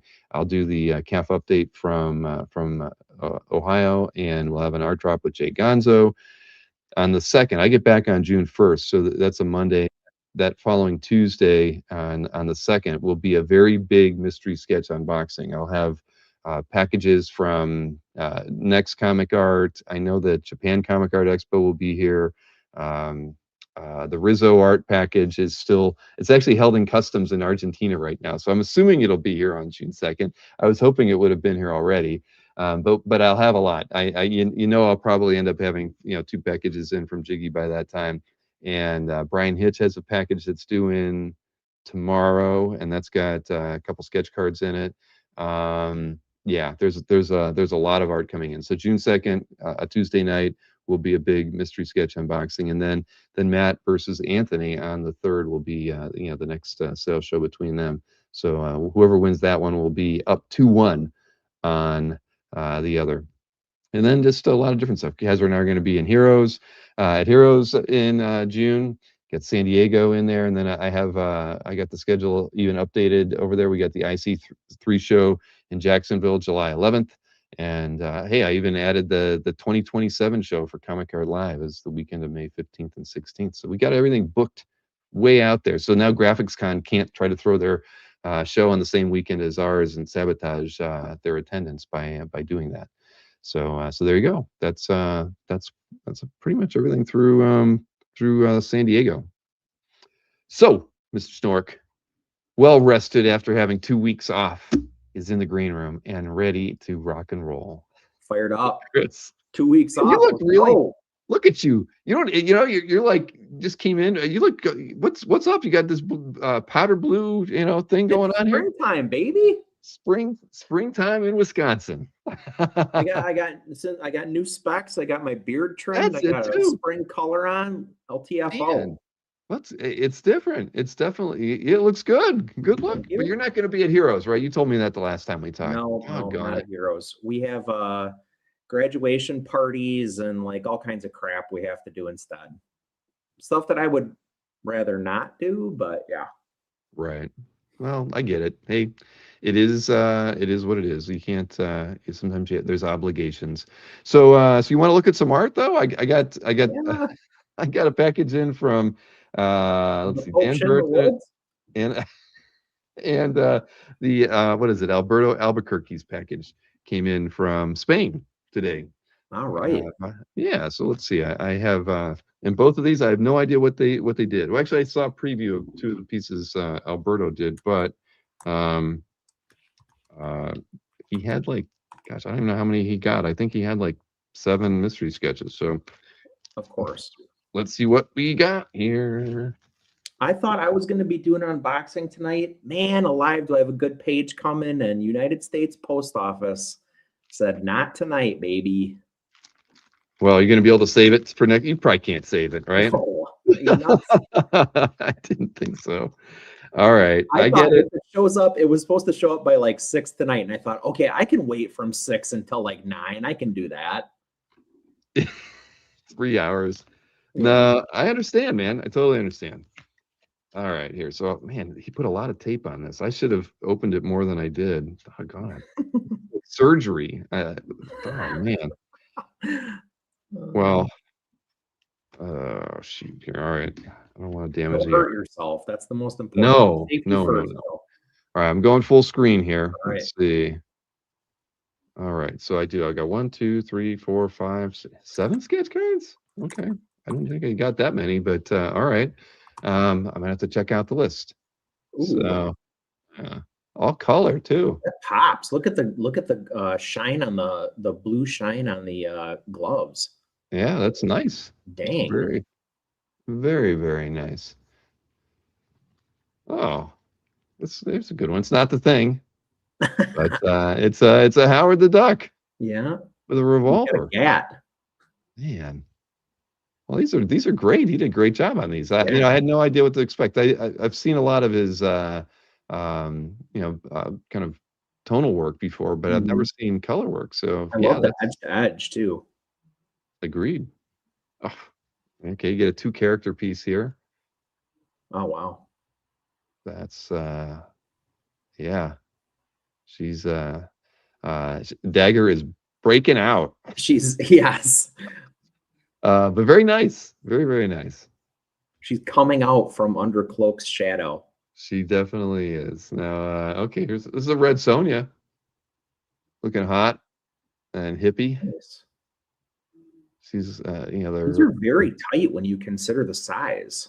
yeah. No, I mean, I'm impressed. I really had no idea what to expect. These are really nice. Yeah. Okay, I think we know who this one's for. There you go, Alberto. I have no idea if the Red Sonja is yours. I would have to double check the spreadsheets, but I'm I gonna love keep the these around. kind of world weary smirking Snoopy.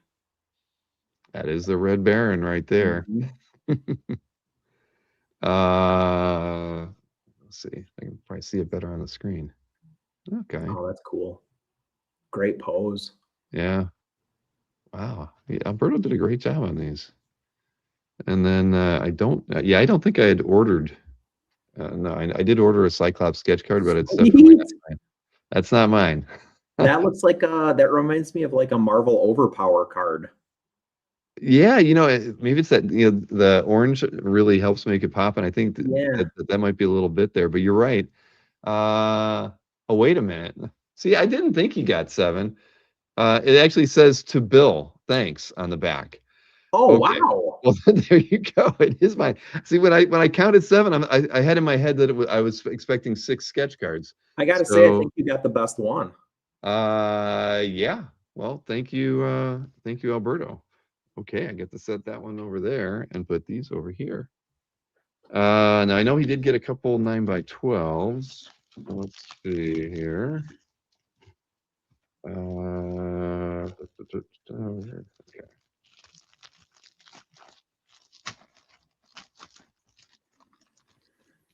I saw on Instagram that we broke the record like by quite a bit. Oh, for mystery sketch. Oh Yeah. yeah. I mean, our record in November was 409, Yeah. and we sold 598. Wow. So Yeah. that's almost a 50% increase is Right. ridiculous. And it wasn't like, it was, it was over 259 by 12. So it, which was whatever that total sold was a record for 9 by 12s in a mystery sketch. So yeah, there were a lot of sketch cards, but the, a record 9 by 12 set as well. Great. Look at that. Oh, Is this all? that chunky green highlight over everything, that is incredible. That is special. Very cool. He looks like gamma infused. Oh, now I know who this is. Who's getting this one? This is a good one. This is not mine. Oh, Yep. Gotta be like Psych. I guess that's what this one is. be like Psych. The tongue is out and everything. That's a good one. He's tall. Yeah. Cyclops is pretty tall. I mean, maybe if he has ups, who knows? That might be possible. Yeah. Well, somebody said that, Psych playing basketball. There, if you Google it, there is actually images of Cyclops wearing that exact same outfit. So I don't know what, what, when, or where, but Oof. yeah, look at that. That's freaking awesome. Great Alberto did composition. Yeah, he did great on these. Yep. Wow. Man, the blood trail like leading towards the figure, like through the foreground into the midground. So Right. good. Yeah, this is especially, yeah, Rich Danny's I see says nice framing device. Yeah, exactly. Absolutely. Well, there you go. Alberto did fantastic. Yeah, those are great. I think we'll need to have him back. All right. So then Dan Brereton also got a package in today, his second, and this should be his last. Dan's kind of when we had such a flurry at the end of orders that I had already closed a couple of people off, even Dan, and I was like, all right, I know Dan will turn these around. I gave these to him on Sunday, and so he finished them on Sunday. Said he was done, and said that I'd probably get him before Friday, and he was right. So that's like being at a real con. All right, and let's see here.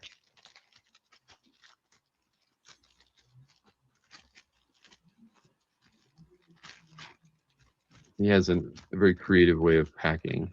He just kind of hodgepodges a lot And of by stuff. creative, you mean frustrating to the opener? Yes, exactly. I read all right. So what do we got here? We have yep. That came out very nice. I guess I shouldn't hold it right over me so it almost looks, yeah, there we go. That's better. Now it looks like we're together.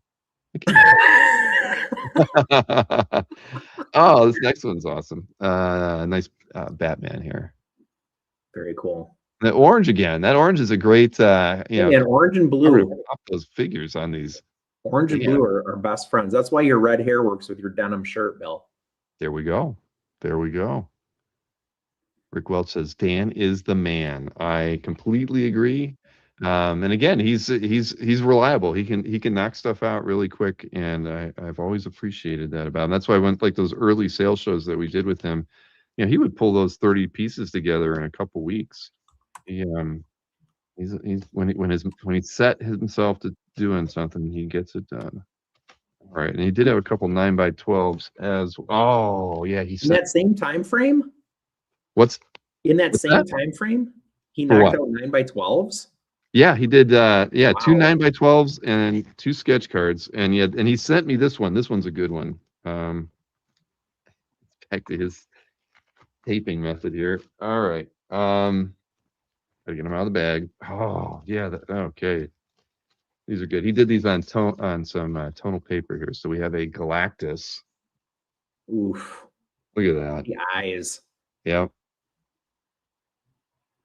That's Wow. phenomenal. And oh, sweet. We got a Bane as well. Cool. Very cool.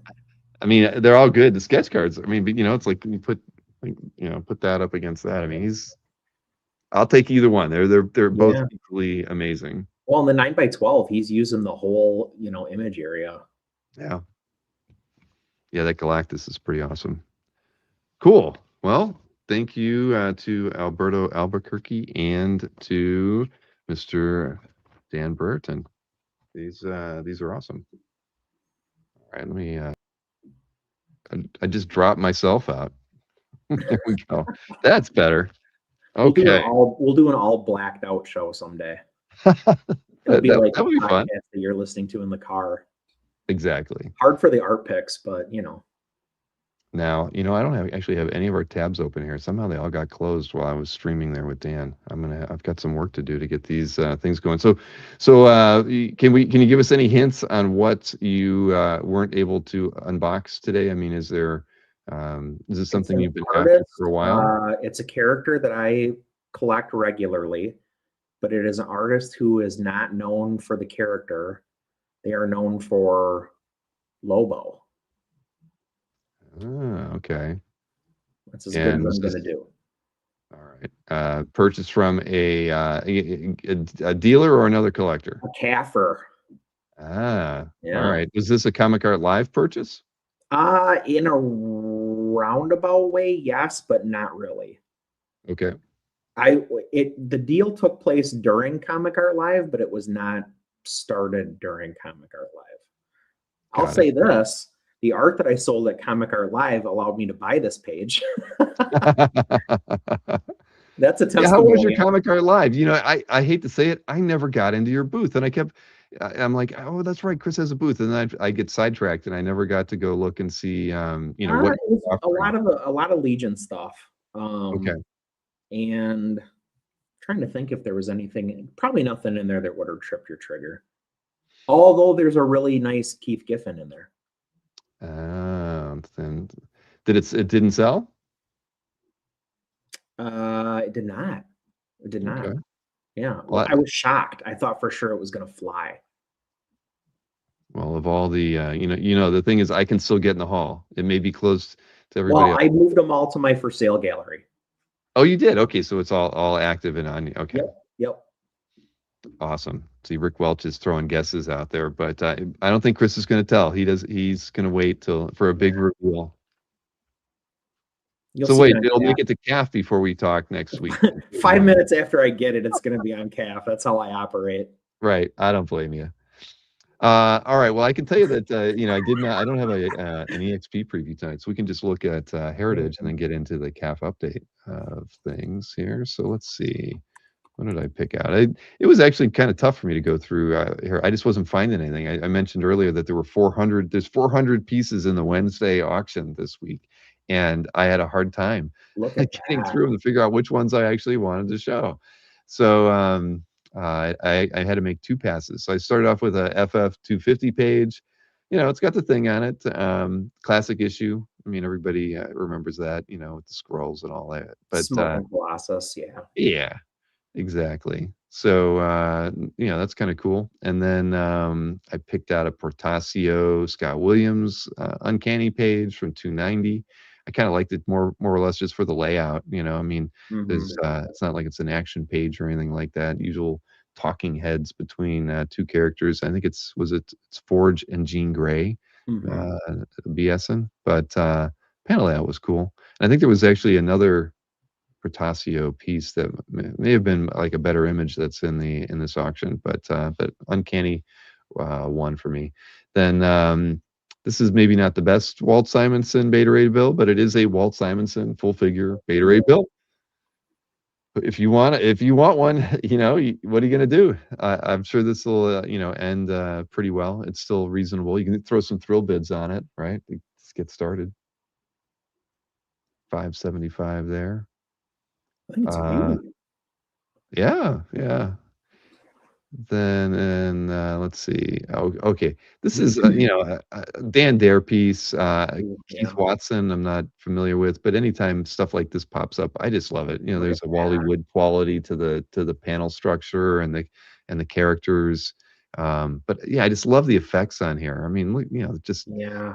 the rocket Well, like ships. every individual panel is such a high quality illustration. Right, right. Man, There's there no are duds here at zero all. shortcuts.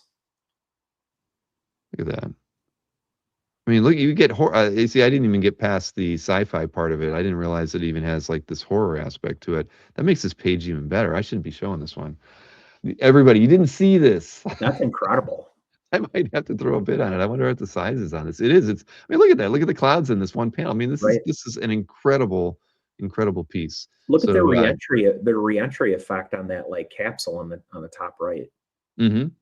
Man, that's great. All right, everybody out there. Airbrush to me. I'm just gonna say it. Exactly. Did Marcus say it? He didn't say it. Okay. Everybody, you didn't see this one. I'm gonna set that one aside because I know I might accidentally close it. I'm gonna put a bid on that one. Keith Watson. Keith Watson. I know. I'm gonna have to look on CAF. I'm Right. not. I'm not familiar. So this is PJ Katakutan. We all know PJ now after having him at OX a couple times, and he's part of the next comic art crew these days. So it's a variant cover to Teenage Mutant Ninja Turtles #5, and I just thought it was fun. Busting up the hand painted logo that he's got on there. I mean, just a fun image. I love it. Yeah. We get some Turtles Nice. fans out there. I know. Bright probably shows really well. Mm-hmm. Yeah, I guess the only thing I maybe would have liked more was like if he would have like darkened the background or done something like that and make everything or painted it orange, Chris. Just filled it in with orange. That we know that would have worked. Maybe not. We'd want green in this case. Yeah, green would be better. Turtles, red and green. It's good, but PJ's. I love PJ's stuff. That's cool. Yeah, we got to get him to. He did not participate in Mystery Sketch, but if we can get him to just do one next November, he's busy doing Turtles covers now. Come on.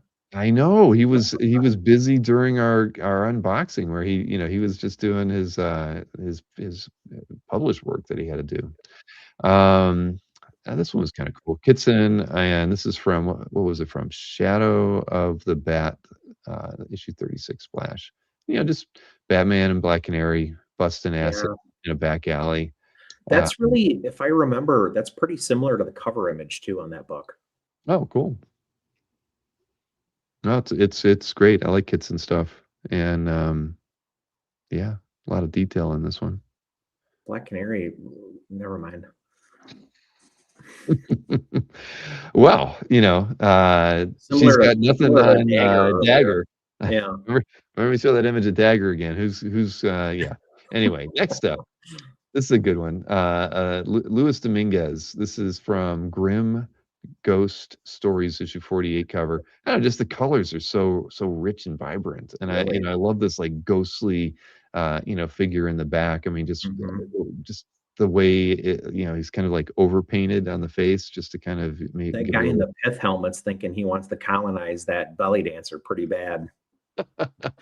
He does have a look of confidence about him, and look at that stash on this guy, man. He's all into himself with that.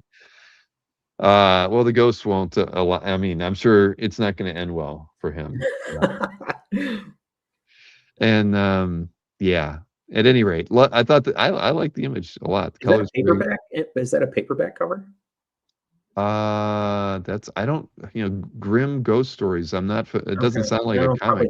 It has that feel though. Yeah, September 78 is written on there. But you're right. I don't know. I mean, I have to look that up. But then I had to put this one in there. Look, it was on Heritage. How is this possible? A magic illustration right there. Is this the first time we're seeing him on Heritage? I don't think so. But not. I mean, there haven't been a ton. Okay. Well, there's the first, and yep, she's well endowed as well, and not in a good mood. You can tell. Great rendering on that. Like everything is really tight. Marcus, no, I don't think he's going direct. Direct to Heritage, yeah. Then this Michael Golden. This is from Batman Family, but it's a Demon and Man Bat story. I just kind of like the Is that the way Clarion in the middle? I don't know. I mean, you know me. I don't know this stuff, but this is kind of early. What year was this? This is oh, it doesn't say on there. I'm I'll sorry. tell you what, Jason Pearson spent some time looking at that page. 78. So this is 1978. I just love the way the the central figure, it's like a splash page with 6 really large panels laid on it. So I like it. Etrigan. That's great. Rich says, I think that's the comic with the nice Kaluta cover. See, I don't, I'm not, obviously everybody knows I'm not familiar Rich, at all. is that Clarion that's in the middle? It looks like, I think it is. We will find out. Somebody in the chat will tell us. Either way, great page, and it's at 575 first day. So early golden artwork. Killer page, love it. Then oh yeah, then I was like, I got to 9 and I couldn't get to 10, so I hit the end of the set and I went back to the beginning, and so I found this Stuart Immonen Spider-Man a DPS page, which yeah, just full of detail. It's Graw Badger inks on it. Yep. Which are always nice. The blacks are beautiful in the in the shadows within this. This as when you look at, I'll zoom back. I wish I could see it a little bit bigger, but I love it. It's kind of the left upper side of things has a lot of shadow. Then you get all that light in the lower right. Just as an overall piece, it's well balanced. Yeah. And I know nothing about the story, unfortunately, but I really like that battle image though on the bottom right. I mean, it's Darrow-esque. Definitely. Oh yeah. Dan, I got to ask you. So, what did you think about that end price on the Thing 1 cover? Was a little higher than I expected, but not much. Okay.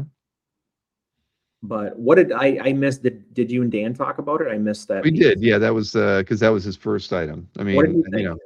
Well, I thought when we talked, I said 35, 40, and I think you at the time, and this was like 4 weeks ago, I thought maybe you were thinking, could it go 50, 60? I was thinking 60, yeah. So it went over that. I mean, at the end of the day, that's pretty strong. I mean, I had no idea what the I don't know. So I was actually talking to Chuck Arnold about that cover, and this could be urban legend, but people in the chat, like if you've heard this too, I had always heard that Ron Wilson basically drew that cover and that Byrne like touched it up or like worked his magic on the basically Ron Wilson layouts. And so I don't know, like not that I'm questioning the provenance or like whatever, but like I had heard some like there was some back and forth and then Ron Wilson didn't get credited for it, and so I don't know. Interesting. Well, I mean, it's not like Byrne was the designer on all of his covers over the years. I mean, Ed Hannigan laid out several of his Fantastic Four covers. As far as I mean, he didn't not that his pencils were on the board, but he did the design work for it. So it's probably not out of the realm of possibility that Wilson had a little bit to do with it. Yeah, I don't know. Tom, number one Marvel fan, says he had heard the same. So yeah, you never know. I mean, but that's how urban legends go, I guess. So who knows if it's true? But I'm glad I'm not the only one who's heard it. Right. So Derek in the chat said that was Morgan Le Fay. Is that right? Did I miss that? In that golden piece. Oh, okay. Looked like Clarion the Witch Boy to me. So Rich said golden inking himself, probably. Yeah, I think that was there wasn't another artist listed on that description. And yes, number one Marvel fan. In the end, it's a Byrne cover. That is right. Yep. Okay. So we don't have so if Nick Barucci's still watching, I didn't get the actual copy of the video this time around. They sent a link to the show playing tomorrow at 7:00. So there you have it. That's out a little bit ago, right before I came on. Okay. Well, there you have it. So we have no EXP preview, but you can watch the show tomorrow at 7. Now, CAF update time. Just slide right into that. Where are we with that? Let's see. I got to get to a different tab here. Okay. So $370,000 is the total for dealers last week, with almost all of it going to Albert Moy.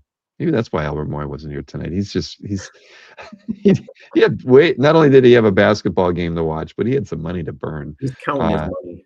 Yeah, I got him at $243,000 in sales out of that 370. So that's a good percentage of that. Romita Man had 60, Anthony had 30 plus, Eater and Splash Page Art bringing up the rear. But everybody probably had a good cow, so we'll see how things shake out later. Let's see the top 6 sales, which I believe probably could all be Albert for all we know. Let's see here. Yep, it's got Albert's logo on it. So we have a Journey into Mystery. This is not a title page. It's a Splash 2 issue 124, page 4. Kirby Coletta. Asking price on this baby was $85,000. Deservedly so. Then we have an Amalgam Omnibus wraparound cover by Leon Williams, went for $55,000. There's my guy. I see him. Oh, Albert Moy again. Jim Lee, Scott Williams, a Flash cover. The issue to 750 went for $18,000. Oh, geez, you get like half the Rogues Gallery there too. Yep, and it's Albert Moy again. Superman Spider-Man, page 9. Jim Lee, Scott Williams, $13,000 asking price on this one. Will Albert Moy dominate the top 6? Yes, he might. Here's another one, Superman Spider-Man, page 4 to this one went for $13,000.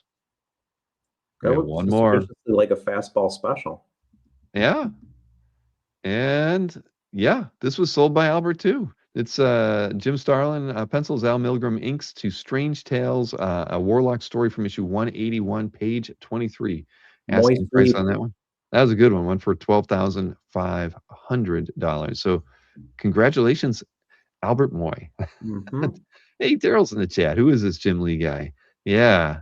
We really can't ask that anymore. Over on the auction side, like the mid 80s, in fact. Exactly. So on the auction front, of course, last week the weekend was dominated by the animation art auction. I think that it was around $2.5 million in sales. So the overall auction results from last week were skewed by that. I think we were at $2.86 million in sales from eBay and Heritage. eBay Weekly was only, what was eBay Weekly? 104, and the Heritage Weekly was 230.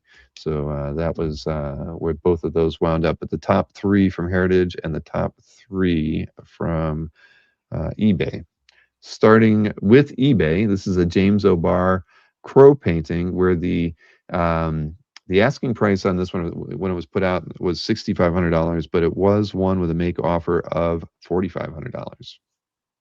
Then this next piece had 2 bids on it, so the price was the final price. Nestor Redondo Swamp Thing page to issue 20, page 4, went for $3,125. Redondo did great work on Swamp Thing. Good, yeah. And then we have a Ryan Otley Invincible page from issue 51. Asking price on this one was $3,000, and it went for $1,950 with an offer. And that's top 3 from eBay. Then the Heritage Weekly auction, we have this amazing Gene Colan, Tom Palmer, Tomb of Dracula 49 page that went for $16,250. Ski Goggles Blade. Oh my God, that's such a good page. Then this was that 4-page set from Rom. That or no, it's 2-page set. I'm sorry, 2-page set from Rom, issue 27. Galactus all over it, $8,125 for the pair. And then the final one was this Jim Starlin, Dave Hunt, Superboy and the Legion of Superheroes 251 page, went for $7,500. Ooh, solid Ultra Boy page. Yeah. Thumbs up. You know, all it takes is like 5 or 10 strong collectors to make a great market for anything Legion of Superheroes, and that's I mean, it's a great page, obviously. Yep. And that was strong prices even for the ROM. I mean, I know it's all Galactus and the average is about 4,000 a page, but that's still that's pretty awesome for Sal Buscema, Joe Sinnott ROM pages. Looks like #1 Marvel fan was in there bidding it up a little bit. I think he might have got, yeah, he's like, if I could just sell one more prop. One one more, what do we got? He's got the chair backs, he's got the clapper board, whatever those things Mhm. are that he's just keep selling them, Tom. You can keep buying more art. At least you can be a player, and an even bigger player than you have been the last year in these pieces. He was the Ooh, underbidder. under. Okay. Dang. Well, hey, that's saying something. Where Yeah. was I don't have my cards with me anymore. I'd hold up an outbid one. I don't know what I did with them. Oh well. All right. So there we go. That's the calf update. We can look at some artwork now. All right. Share the right screen here. Stop that one. Bring this one over. There was a lot of good artwork posted to calf last week. There was no question about that. Let's see here. But I kind of laid off the X-Men. I did pick one X-Men page. Oh, But I'm I surprised. There were like 3 or 4 killer I reads. saw there was some good stuff out there. Now, whose calf gallery was this in though? I can't remember. Oh, Holy Grail Collectibles. That's why it's not a name. I'm not sure who that person is. 6 Posted a years on calf. posted a bunch of good stuff. I mean, look at that. Kaluta. This is a shadow cover painting from 1988. Man. One of the things that I like about the shadow so much is that the outfit and kind of like I guess the tone of the character lends itself to really fun cover compositions. And I think Hmm. like the same thing I think about like the Spectre, like those great Spectre covers is always something like, the Spectre is doing something or being creepy or, whatever, he's huge or, whatever. And to take the shadow in that direction, I think was a really cool idea, and to have these guys, kind of like tumbling through his hands. It's just a great concept for the cover. And then when you have Kaluta doing it, it's going to look like this. Yeah, I saw this one too. It was just such a striking image. I mean, these are like things that we've seen in comics for years. Just large figure playing. Just how playing like the what was it, the Marvel Team Up 50 cover, or maybe that's 100. I can't even remember anymore. But either way, bottom line is I love when we play with characters sizes like this. I mean, Mhm.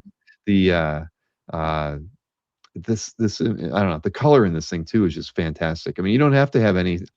I don't care what the background color is on this one, Right. because the way he's colored the face with the greens and the yellows, the purples, it's so gorgeous. I mean, The background color made me think, this is a weird comment, but it's almost made me think of like this is a twisted like Saturday Evening Post cover, because so many of them had that like off-white like sepia tone in the background, but then you've got like this image instead of something wholesome Norman Rockwell. now that you say that, yeah, that is kind of funny. You're right. I mean, but Kaluta, he didn't need to do anything there. No. And I just, yeah, it's so It could it's have so been red, fluid. it could have been purple, it could have been gray, it could have been anything, right? But like this sells it, and it really like lets you break out that outline of the shadow. Like he becomes absolutely, without question, the focus of the image. Yeah. No, this is absolutely gorgeous, and I mean, I love it. Like the little hand, the guy's hand here, and you can see the shadow on it. I mean, it's yeah. Yep. Clue did. This is beautiful. And again, this is like, how do we extra feature a piece that's this incredible and Yeah. historic? There must be a way. But anyways, great pick. Holy Grail collectibles. Um, let's see, only 6 artworks. Yeah, But so they're all somebody bangers. did somebody just said that. So they literally just started posting after being a Yep. member for 6 years. Okay, I had no idea. All right, well, wait a minute. Here, let me there we go. I am now watching the Cap Gallery. Mhm. All right. Oh, yeah, okay. I Yeah, I got almost picked the this. rights in. Yeah, the BWS definitely doesn't suck. All right. What are the other 3? Oh, okay. Wow. Yeah, Kirby, Ditko, Miller. He's doing okay, this guy. Yeah, holy smokes. Fantastic Four Annual 1 page with Spidey. Oh, geez. Mhm. Okay. Yeah, I've got a I'm glad I'm watching his calf gallery now. Next up, what do we got here? Something from Cliff Chang, right? Yes, Yep. Cliff Yep. Chang. I had a bunch of these Batman black and whites at one point, and a lot of times they would sometimes on the packaging, like they would show a concept drawing. This is not what the final statue looked like, but it was cool. I love process stuff, And for him to go to the extent of like putting the, you know, the blimp in the background and things like that, like he did that for himself, right? Hmm. And, you know, maybe for DC licensing or whatever to like kind of ground the images a little bit, but I really like that about it. Like he's not working through something. He's like pitching in a way, right? He's like pitching an image of his image of Batman. And I always like the more, I guess, like fox-like ears that he kind of did on this. And it's really got a, you know, Cliff's stuff is so clean and it's so well designed, and like that works really well for Batman, obviously. So I don't know. There's just a lot that I liked about the statue, and to see this was like really a fun surprise for me and Calf. Agreed. And I was going to say Alex Toth, and I saw Right? Marcus A. Toth Yeah. Chang. It's right. Well, yeah, because if we were to go dig up some of Toth's like just doodles, I guarantee there's a dirigible on at least 1 out of Oh 10. yeah. And yeah, I mean, this is cool, and you got him with the ears, you got him with the pistols. I mean, Yeah. I thought this was cool too. I saw it. It's a weird scan because as a big image, it was kind of blurry. So I was like, you must have had like, Mhm. I'm guessing it was a photograph. So I wish it was a little sharper. But either way, I mean, I just think it's cool. I'm with you there. OG Batman costume. Daryl Wrights knows a few things about Batman's He costume. do. He do. The Hindenburg. All right, maybe it's the Hindenburg. The humanity. All right. Patrick R's Calf Gallery. I'm gonna like on here. So then this is Steve Rude, right? Yeah, Rude and Wyatchek. What an interesting Right? nation. Part of Huh. the reason I picked it is because like how often do you see Rude not inked by Rude?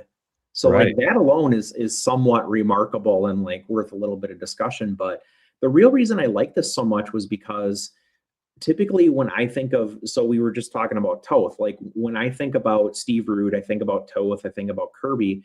I don't really ever think about Ditko.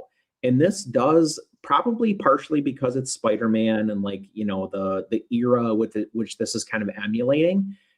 That little bit of Ditko that Rude was, I feel like trying to tap into, comes through here.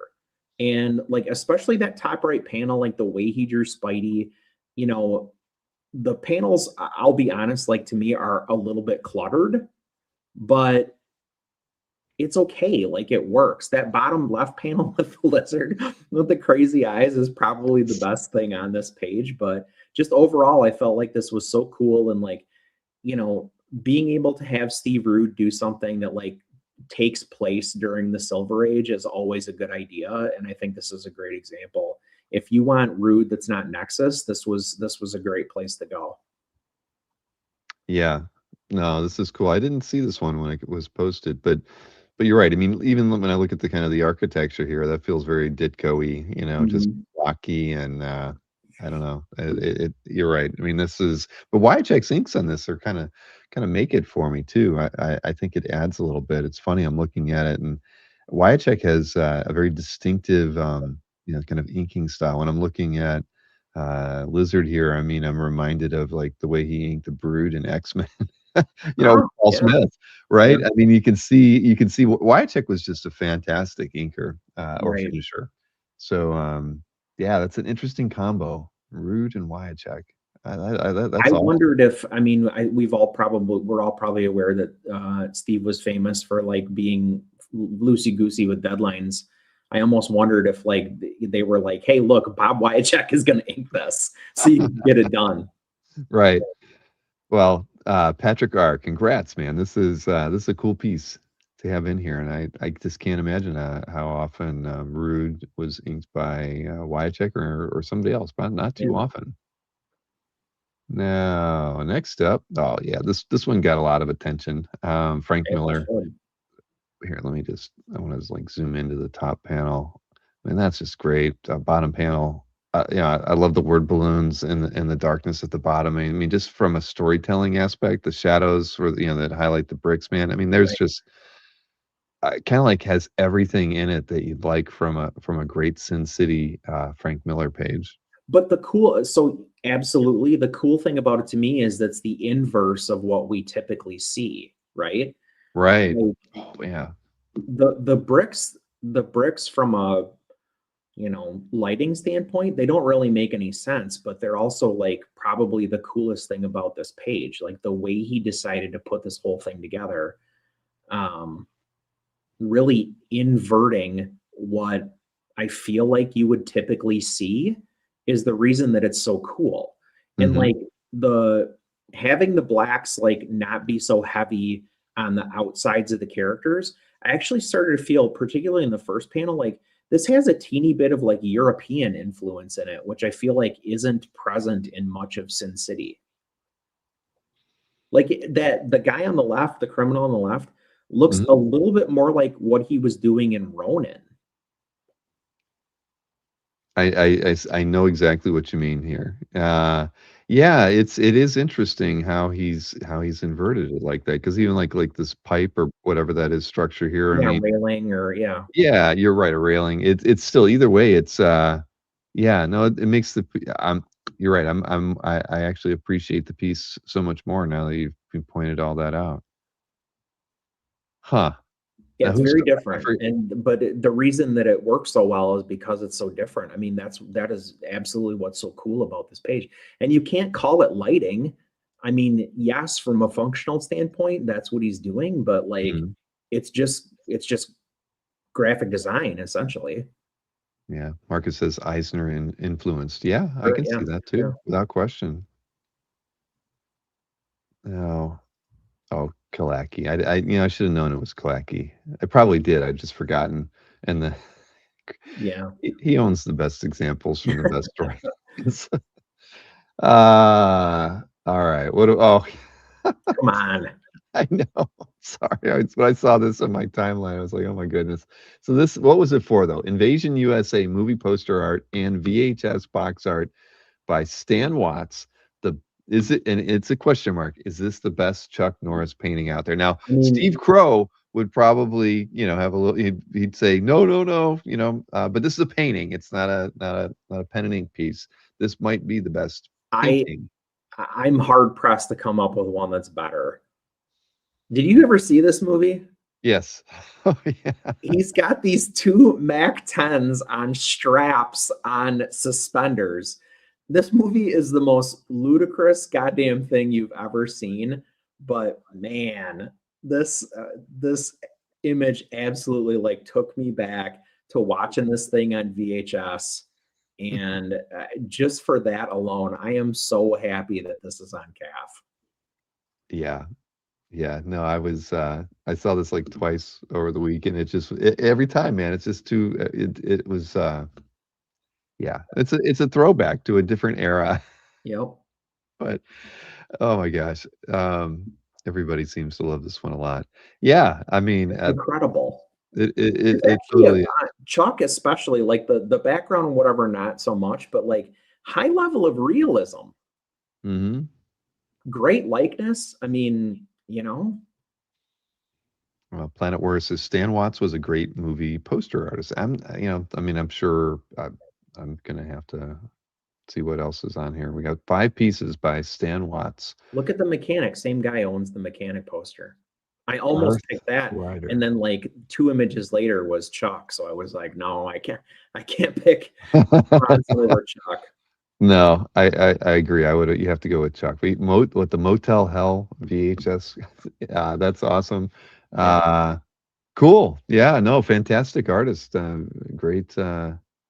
But yeah, the Chuck Oh, look at Norris the Howling poster. Oh, that's a great one. Had that on is VHS. it? Oh, really? With the Like tearing the ripping. yeah, yeah, Yep. yeah.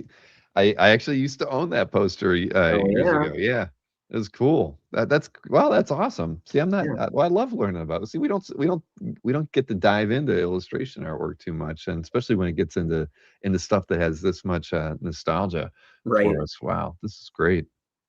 Um, Yeah, a lot of times when we talk about illustration art, it's either like quite a bit older. mhm. We're talking about Finley or whatever. But yeah, this is a lot more. Well, I won't say contemporary, but contemporary for you and me, maybe. Exactly. Oh, very cool. And Garth Grider, is that somebody new on CAF? I mean, I'm No, it can't be. Let's see. Oh wait, member since May 26. Okay. They've posted 98 artworks. Okay, so they're an animation art collector. Interesting. Okay. Well, I'm not watching their calf gallery. Okay. Awesome. Well, everybody here, I'm gonna put Garth's gallery link in the chat. Clearly somebody who has very interesting collecting tastes, and if you're interested in illustration and animation, this is a collection to follow. I mean, is that a Vargas? How does he pinups? All right, let's see. I'm just kind of curious now. Oh wow. Yeah, it was a Vargas. Okay. Yeah, this guy's got one hell of a collection. Holy smokes! Shoot. Okay, well, I love this. This is great. Calf. Man, oh man, okay, this guy's got Saunders, yeah. Elfgren. this. All right, yeah, I mean, look at this. This is all right. I'm intrigued, and he clearly collects movie memorabilia, posters too. So shoot, this is somebody. Oh, cool, man. I honestly never even thought to follow up after seeing the Chuck Norris image. So Garth, everybody, follow Garth on CAF. Okay, next up, I guess Ken and Trevor, collectors. They're doing the whole thing together. From Ireland? Yeah, is that? Oh shoot, I hate when it does that. Yeah, Ireland. So Simon Bisley, Grendel cover.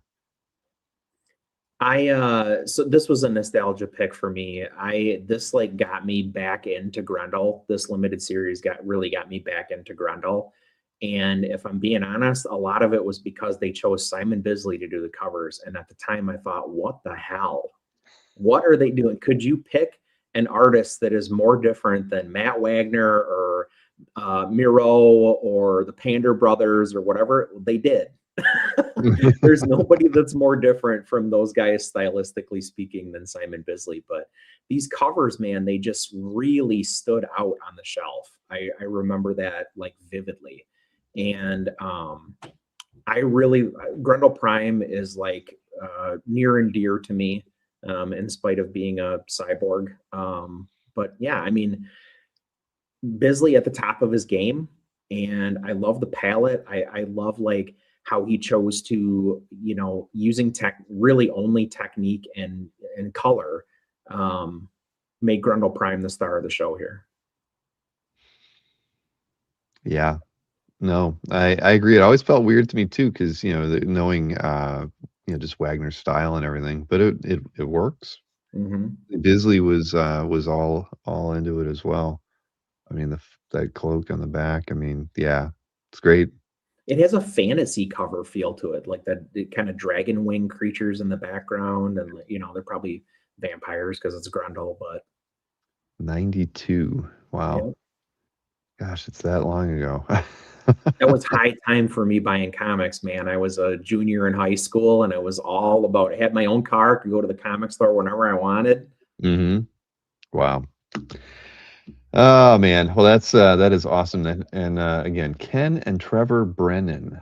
I don't believe there's car sketches on the back apparently. Yeah, I was gonna say I don't think I follow their calf. Okay. Wow. A lot of Bisleys. A lot of Bisley. Oh my goodness. All right. And wait, scroll up. I got to see that Punisher cover. Look at that from Strip. I remember this cover. 1990. There you go. Hell yeah. All right. Well, another calf gallery that everybody should be following. The Brennan brothers or couple, or I don't know, right? But they've been members of the site since 2011. So, hey, there's been a lot of since the redesign. I feel like there's been a lot of new artwork popping up on CAF, and I don't think it's just because it's like that I'm clicking to that I'm just not used to seeing. But I think this is great. Another great collector on CAF, pair of collectors on CAF. Dave Johnson on the other side of the coin. Yes, a lot of times, we're picking Dave for his cover work for different reasons. This one's kind of a stark Dave Johnson Yep, cover, though. Is that absolutely. why you picked it? Yeah, because I think it shows not that he needs help, but it shows the strength of the design. Hmm. When you don't have color as a tool, right? You like have to think a little bit differently about what you're doing. The final image is in color, obviously, but we got so used to seeing his images like canned as color for a long time because that's what he was doing. He was Right. painting, or they were being like fully rendered in color or whatever. Um, this has Soviet propaganda poster vibes all over it. I think that's one of the reasons that like the design is so strong, is because it was meant to be, the kind of, what do you want to say, source material, I guess, was meant to be so eye-catching and so striking. And really was meant to be seen like much larger than this. And typically, when they say like when you draw something small and it works, like you blow it up and it works too.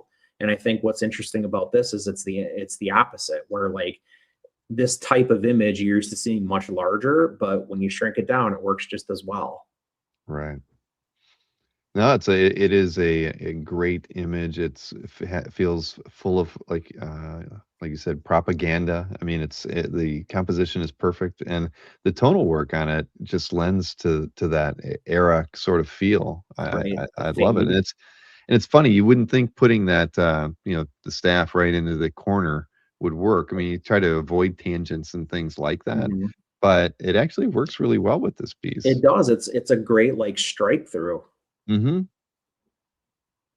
Yeah, no, I mean, I'm liking it even more than when I first pulled it up. So no, And like perfect. when this came out, I would say, I mean, arguably he was doing his best stuff. I think Hmm. like this is around the same time as 100 Bullets and things like that. And so many of those covers are so incredible. And like this is right in that same era. No, very good pick. Thanks. JD, another international collector, but I'm not sure Philippines. Okay, cool. 18-year veteran of CAF. And I told Comic Connect, get me a new ad, guys. This one's a month old. I saw that and I I thought, haven't ooh, gotten it yet. I asked. I mean, I asked like 10 days ago. I asked, and they're like, "We want to get on for the next when the preview is." They're like, yeah, I'm like, "No, give me all I care about is your new image, man. Or give me mhm. that image." Now this is I know Matt picked this piece up from Anthony like a month or so ago, and what is it? It's Mr. Adam Hubert doing Mhm. penciling and inking on it. This one's easy. I love Adam. I love Cap. I think the fact that he decided to just keep Cap's costume like solid black like that works so well in this image.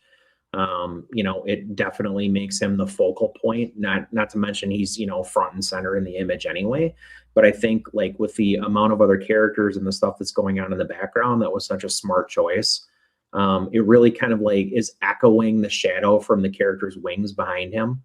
Um, that little inset panel is kind of like, it's whatever. Is the two inset panels, I should say, are a little bit like whatever, because they do get like smoked by that awesome splash. Hmm. But yeah, I think overall this is as far as Kubert goes, this is like pretty dialed in. Like I think one of the things we love about Adam is like how wild he can get with things, which is why we love him doing like Wolvie and Sabretooth and Hulk and whatever. But to see him like really go to town rendering, more a cleaner image like this is really the reason I picked it. No, when I first saw the image too, I thought it was fantastic. I love just the kind of the slight angle on it, the shadow on the ceiling. I mean, again, it's just a strong image. I would rather they keep Mhm. that door down, but other than that, I got no complaints about the Yeah, overall image. I think it's great. I always loved the Adams compositions as well. I love the yep. two inset panels. It's great storytelling, and where he's not just like, he could just do it as one big splash without having the extra panels inset there, but it works. It makes it even better. Um, hmm. No, very good. So congrats, Matt. This was a good pickup. I think you did a package deal with Anthony too, so it worked doubly in your favor for I getting. didn't even notice, Matt. Is that the thing in the first panel? Is that? I was so taken aback by Cap. I was like, "Oh, this is a good one." I Yep, don't know. sure It is. it is, isn't it? I did not see that before. He's got the Venom symbiote in him. Ah, okay. Cool. Well, I'll tell you what, this didn't get picked on the strength of having the Thing image in it. What do we have next here? Liam Sharp. This is a commission. A company commission? Is that what the It's a commission. Can you believe this is a commission? No. What the hell? So it's a Conan commission, and Conan is like you almost lose him on it because this That's is my favorite thing about it. He was like, he gets so enamored with the scope of what he was drawing. He was like, "Oh, you know what I'm going to do? I'm going to add a little inset panel to this commission to show how insignificant Conan is climbing this tower." So yeah. clever, so cool, so incredibly well illustrated. Like this thing, edge to edge, top to bottom. I mean, there's something incredible happening in this image. Yeah. I mean, what's did it list the size of this thing? I mean, I'm just kind of okay. It's 11 by 17, so it's not. That kind of makes it crazier. It does absolutely. I sat Yeah. and I looked at this thing and looked at it and looked at it and looked at it, and I mean, I do it again right now. I'm just shocked. I mean, I would have thought this would have been like 16 by 24, something just where the scale Well, just and a overwhelms you. BPS, right? Right. Yeah, this is crazy. Yeah, Goodwin was asking the same thing. I would never have guessed 11 by 17. That's just incredible. Huh. Wow. Uh, wow. Yeah.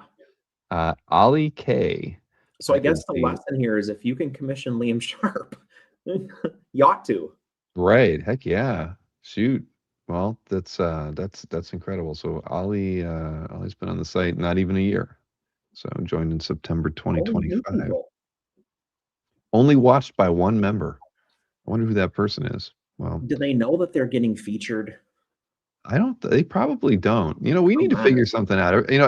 I remember early on doing these, Macau was like, we got to figure out how to like get a little marker, a tick that says, you were featured on the CAF update. Because you're right. I mean, people, they might not even know we talk about art Yeah. on Thursday evenings. And here we're looking right at this cool piece that is striking for many, many reasons that even the owner might not even think about. So, we should, that's something to consider. It's not like it would be very hard for us to do, but great piece, great pick. I did not see this piece at all. It jumped out at me, and like I said, I just like poured over it for like 5 minutes. I was like, damn.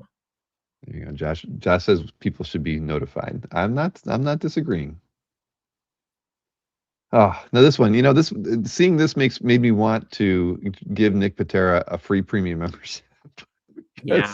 I wanted to know. use this image as the show graphic so badly, and I tried even actually finding the published image to use because I was going to Oh, do that, and the published image, it's too softened. It yeah. didn't feel like this. Just feels gritty and coarse, and I'm like, Mhm. damn it. I wish Nick, Nick's going to have to get a complimentary premium membership so we can get a bigger image here. But come on, this is Paulo Rivera, Yep. and holy crap, this is great. So I'm gonna say like a couple of really obvious things that I like about this, and then something that is so dumb but so clever on Patera's part, or on Okay. Rivera's part. I love the fact that this really has like a Renaissance painting feel. I love that Bizarro is effectively cast as like Leonardo da Vinci in this image. Mhm. But then the dumb thing that is so clever, I don't know how many people even notice, but he's using the compass and it's making a square. I didn't see that before. Uh, that's great. Yeah. Paulo's a funny guy. And I think that all of his work is very thoughtful. I don't Hmm.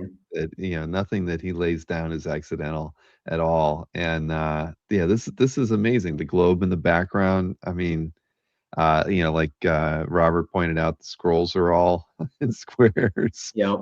Just it's so good. It Yeah. is so, so, so good.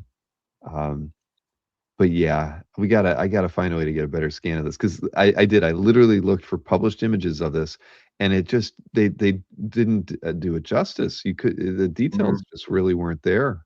Because that was the first time I actually tried to fake an image, right? Because I was just so mad Oh that yeah. this image was too small. So anyway, great, great, great pick. You And know, if you read the description, I mean, the praise from Nick is effusive and well deserved. I will make sure that I do. Oh, and See it all of says this. animated We need for better. We yeah, need Nick to be animated for premium. Zorro. That is fantastic. Absolutely fantastic. Okay. But did I put I didn't like it. How did I not like it? I looked at it so many times this last week. All right. Well, there we go. Nick Patera, you the man. So, so my picks, some of my picks, I think will probably be a little odd. This first one, I actually just liked it. It's John Byrne doing the Hmm. Black Knight. It's in Brian Norton, Mr. Red Jack's calf gallery. I picked it just because of the composition of it. I just felt like the figure really filled the space really well. I love the shield raised up by his head. I love the way he drew the outline of the castle in the background. Yep. There was just something about it that here it's better here. I mean, Yeah. I just I came back to this image a couple different times, and people are going to give me crap for it because it's not the best John Byrne image, a single figure you've ever seen. But compositionally, it's great. You've kind of got like a crouching, battle ready figure here, and it's just perfect. And So I you can see why mentioned Byrne likes it. the fact that like he really, the background, the castles and stuff, like they're left really open. Hmm. So I love how he closes in the figure with the top and the bottom of the image, like where he's got more blacks, and then he leaves that whole swath open through the middle because the character is so black, right? Hmm. He's the Black Knight. So like from an illustration challenge standpoint, like this is an A plus, right? Because he knew exactly what he was doing when he laid all this out and how he needed to do something like where the character was located in the image to like make the character come forward and stand out. Agreed. No, yeah, I love this. I mean, I love a lot of Burns commissions, but I just thought this one was good. Rich Danny says we call that the Oreo technique. Okay, Hey, yeah. I that makes also I like seeing this version of Black Knight because it wasn't around very long. We got mhm. dinged with in pretty short order, but like having the helmet, the whole thing like is a cool, throwback. Yep, agreed. So congrats, Brian. This was a good one. I couldn't pass it up. I mean, it just kept every time I come back to it, I'm like, nope, can't kick it out. Nope, can't Yep. kick it out. I was trying, couldn't do it. Um, and this is Halpern picking this thing up. I mean, Oh, it's historic at the yep. end of the day, and I felt like you can't not. I mean, I don't care whose collection it's in.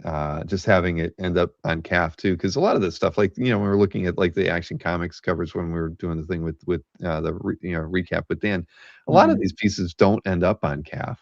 Right. Nobody wants to show this stuff off. So I always definitely respect Jim for being willing to share the fact that he has these really Yeah. pieces that should be hanging in a museum or something, that he doesn't have a problem sharing it, because most collectors of this kind of material never would put it in a calf later. So I thought this is great. Another awesome piece for him, but a great piece to have on our website too. Yeah, absolutely. This Believe. Ah, There was, I know, got a lot of comments because every time I would load up CAF's homepage, it felt like every fourth page load on the homepage, I'd see this image on it, and it looked so good in dark mode as well. yeah. So, because it was funny, it's so simple. Like initially I tried to, I'm like, can I make this the show slide? Because it was hot, and I felt like, I mean, not hot, and she's hot, but I mean, this is the Right. reds. and because of she's so large in it that it didn't work, The way you and I crop was so it. disappointed. Yeah, when I started cropping it, it was just like it doesn't work. It only works, as a portrait. And see it all. Even now, it's like I have to see it like this. When I see it like this, I love this piece. I love the way the red from her hair, blends into her cloak, or cape, and yeah, there's just something really special about the purples, the deep blacks in front of her. It's it's a gorgeous piece, and Yeah, I think the textural differences are really incredible on this. Like you get the shiny, like kind of leatherette look of her cowl. You get like her skin is like borderline photorealistic, like the shine on, her nose and on her cheekbone and that kind of stuff. And then mhm. to your point, like what he or she, I don't know who painted this. Malieve. Oh, okay. So Yeah, wow.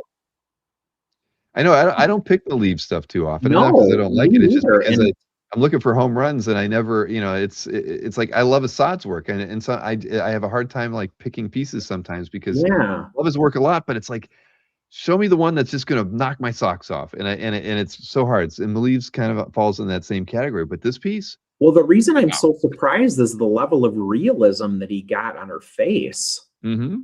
That's not normally his deal. Now, when you look at the hair and when you look at the cape, that's way more Malieve to me. Like her shoulder, like that's way more Malieve to me. The background, sure, absolutely, but like the face, like that's really, I don't want to say an achievement, but like it's definitely not normally something that like he gets so dialed in on.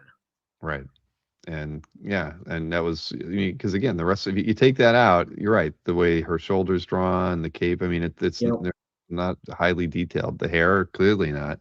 But yeah, it's a stunning piece. Very And cool. yeah, I love it. And Jason, I didn't even know. See, I never check half the time who owns what. So this was He's in got Jason's great cap taste. going. He does. He's very selective, but he has great taste. Yes. Now this was, I can't imagine this is in Steve Lawrence's collection already because it was in the Heritage, the last signature auction in May, but I had to pick it because it's me and nostalgia. It's Yeah. Cockrum, and If come it's on, got Raza and Chad on it, I'm all for yeah, it. Thumbs yeah. up. This panel alone is like all because look at Nightcrawler and Colossus. I mean, they're like this is great. Everybody's happy. And you get Corsair too. I mean, all this stuff just freaking classic, amazing. I'd give my left you know what for a page from And like look at all those 107. Legionnaires. Yes, exactly. So Mr. Lawrence, congrats. Yeah, his collection just keeps getting better and better and better and better and better. So where are we going to from there? Oh, Daryl R. Calvin Irving, a Chapel #1 DPS. Now, of course, I know nothing about the characters, I but thought that was Death Blow. I did too when I saw it. That was the thing, I'm like, who's this Chapel? When I saw the thumbnail and I clicked on it because I'm just like, wait a minute, I'm totally confused. Especially then, the artist being Calvin Irving. There's a lot of this is I don't know what the date is on this, but clearly, heavily Miller influenced.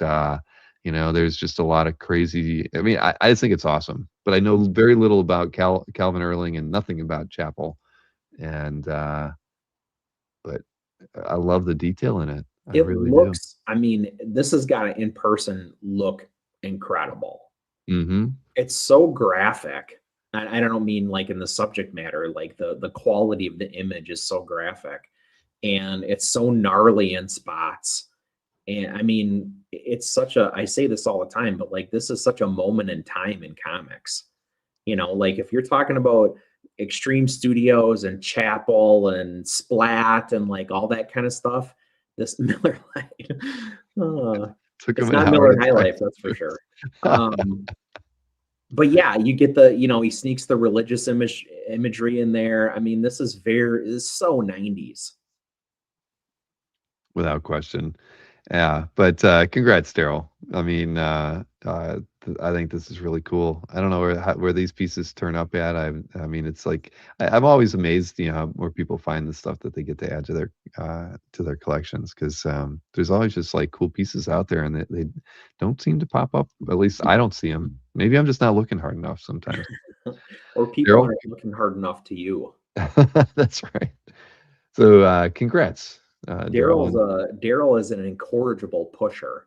And I Mhm. have to imagine that that goes both ways. People are probably pushing stuff on Daryl a lot too. Right, exactly. So he's got to push back a little bit. Yep.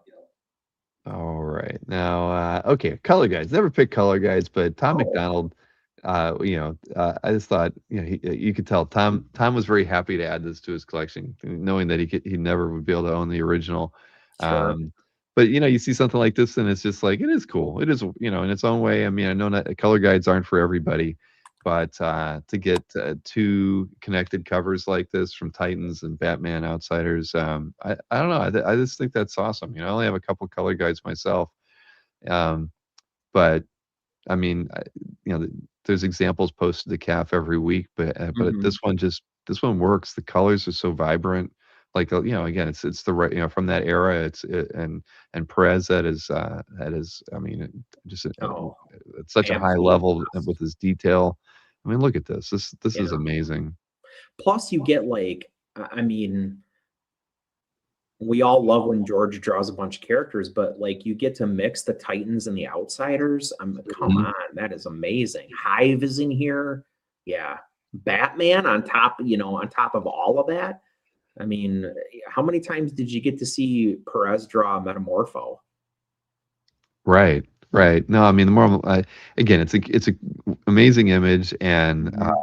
and even though it's just the color guide, it's great. I can see why Tom is thrilled to death to be able Well, to you have set a this. new precedent, Bill. Color guides are Right, in. trying. We Yeah. got there's we gotta branch out a little bit here every now and again. Oh, I just picked this one. It's Art Adams, Oh yeah. and this is I feel like okay, maybe this page has been on Gaff before, but it's like every once in a while when you see a page that at least I feel I haven't seen in a while, it strikes a chord with me. I love this panel with Kurt bamfing in, from the back. What a boring pose, just getting to see his tail coming out of his pants. But it's just I loved it. I just thought this was a great page, and yeah, I'd be really All of happy. these Art Adams X-Men are incredible. It's very wordy pages now that I'm looking Yeah. at it, but Yeah. it doesn't bother me. It doesn't, and honestly, it doesn't bother me at all because it's Art Adams. I mean, look at the funky cut on here. I don't think I've ever seen Yeah. a printer's cut quite like that before. That's Mhm. that's wild. That almost makes me wonder if somebody's like phone number or something was on there and they were like, "Oh, we can't have that." That's right. And hey, if this was still $4,500, I'd buy it right now. Oh God, Uh, yeah. but yeah, no, this is amazing. And Brian Lake's Calf Gallery. So Oh, congrats, Brian. go I Brian. get that. But yeah, that is nice.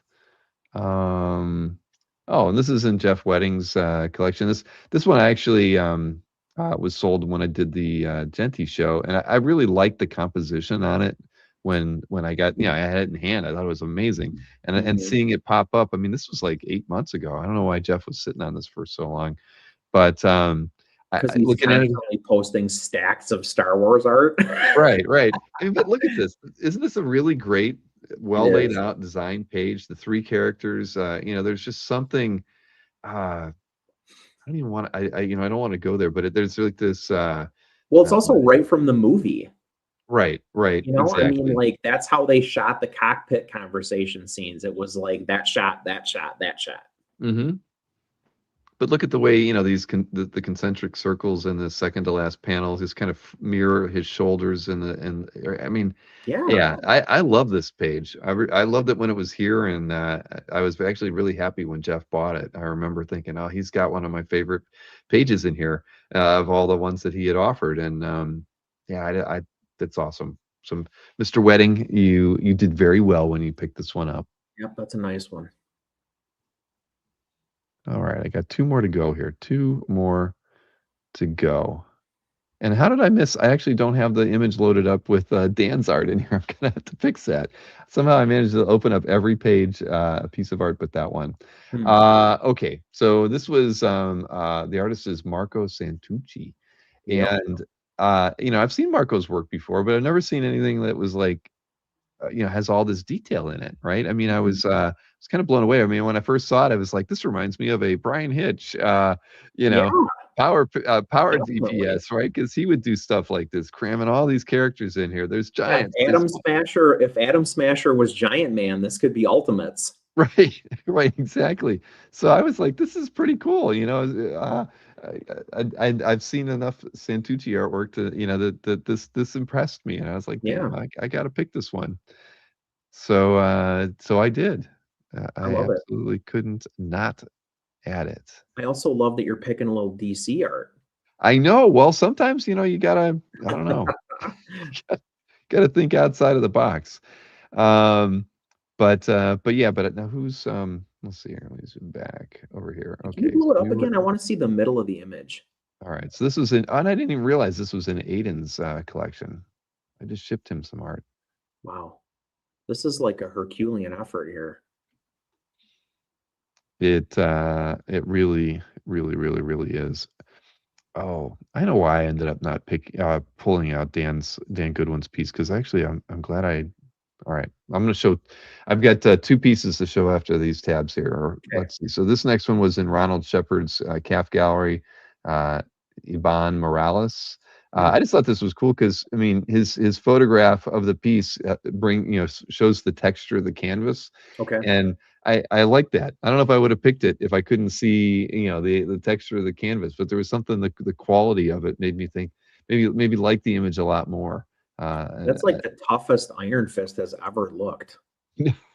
that that too. He looks Um, mean.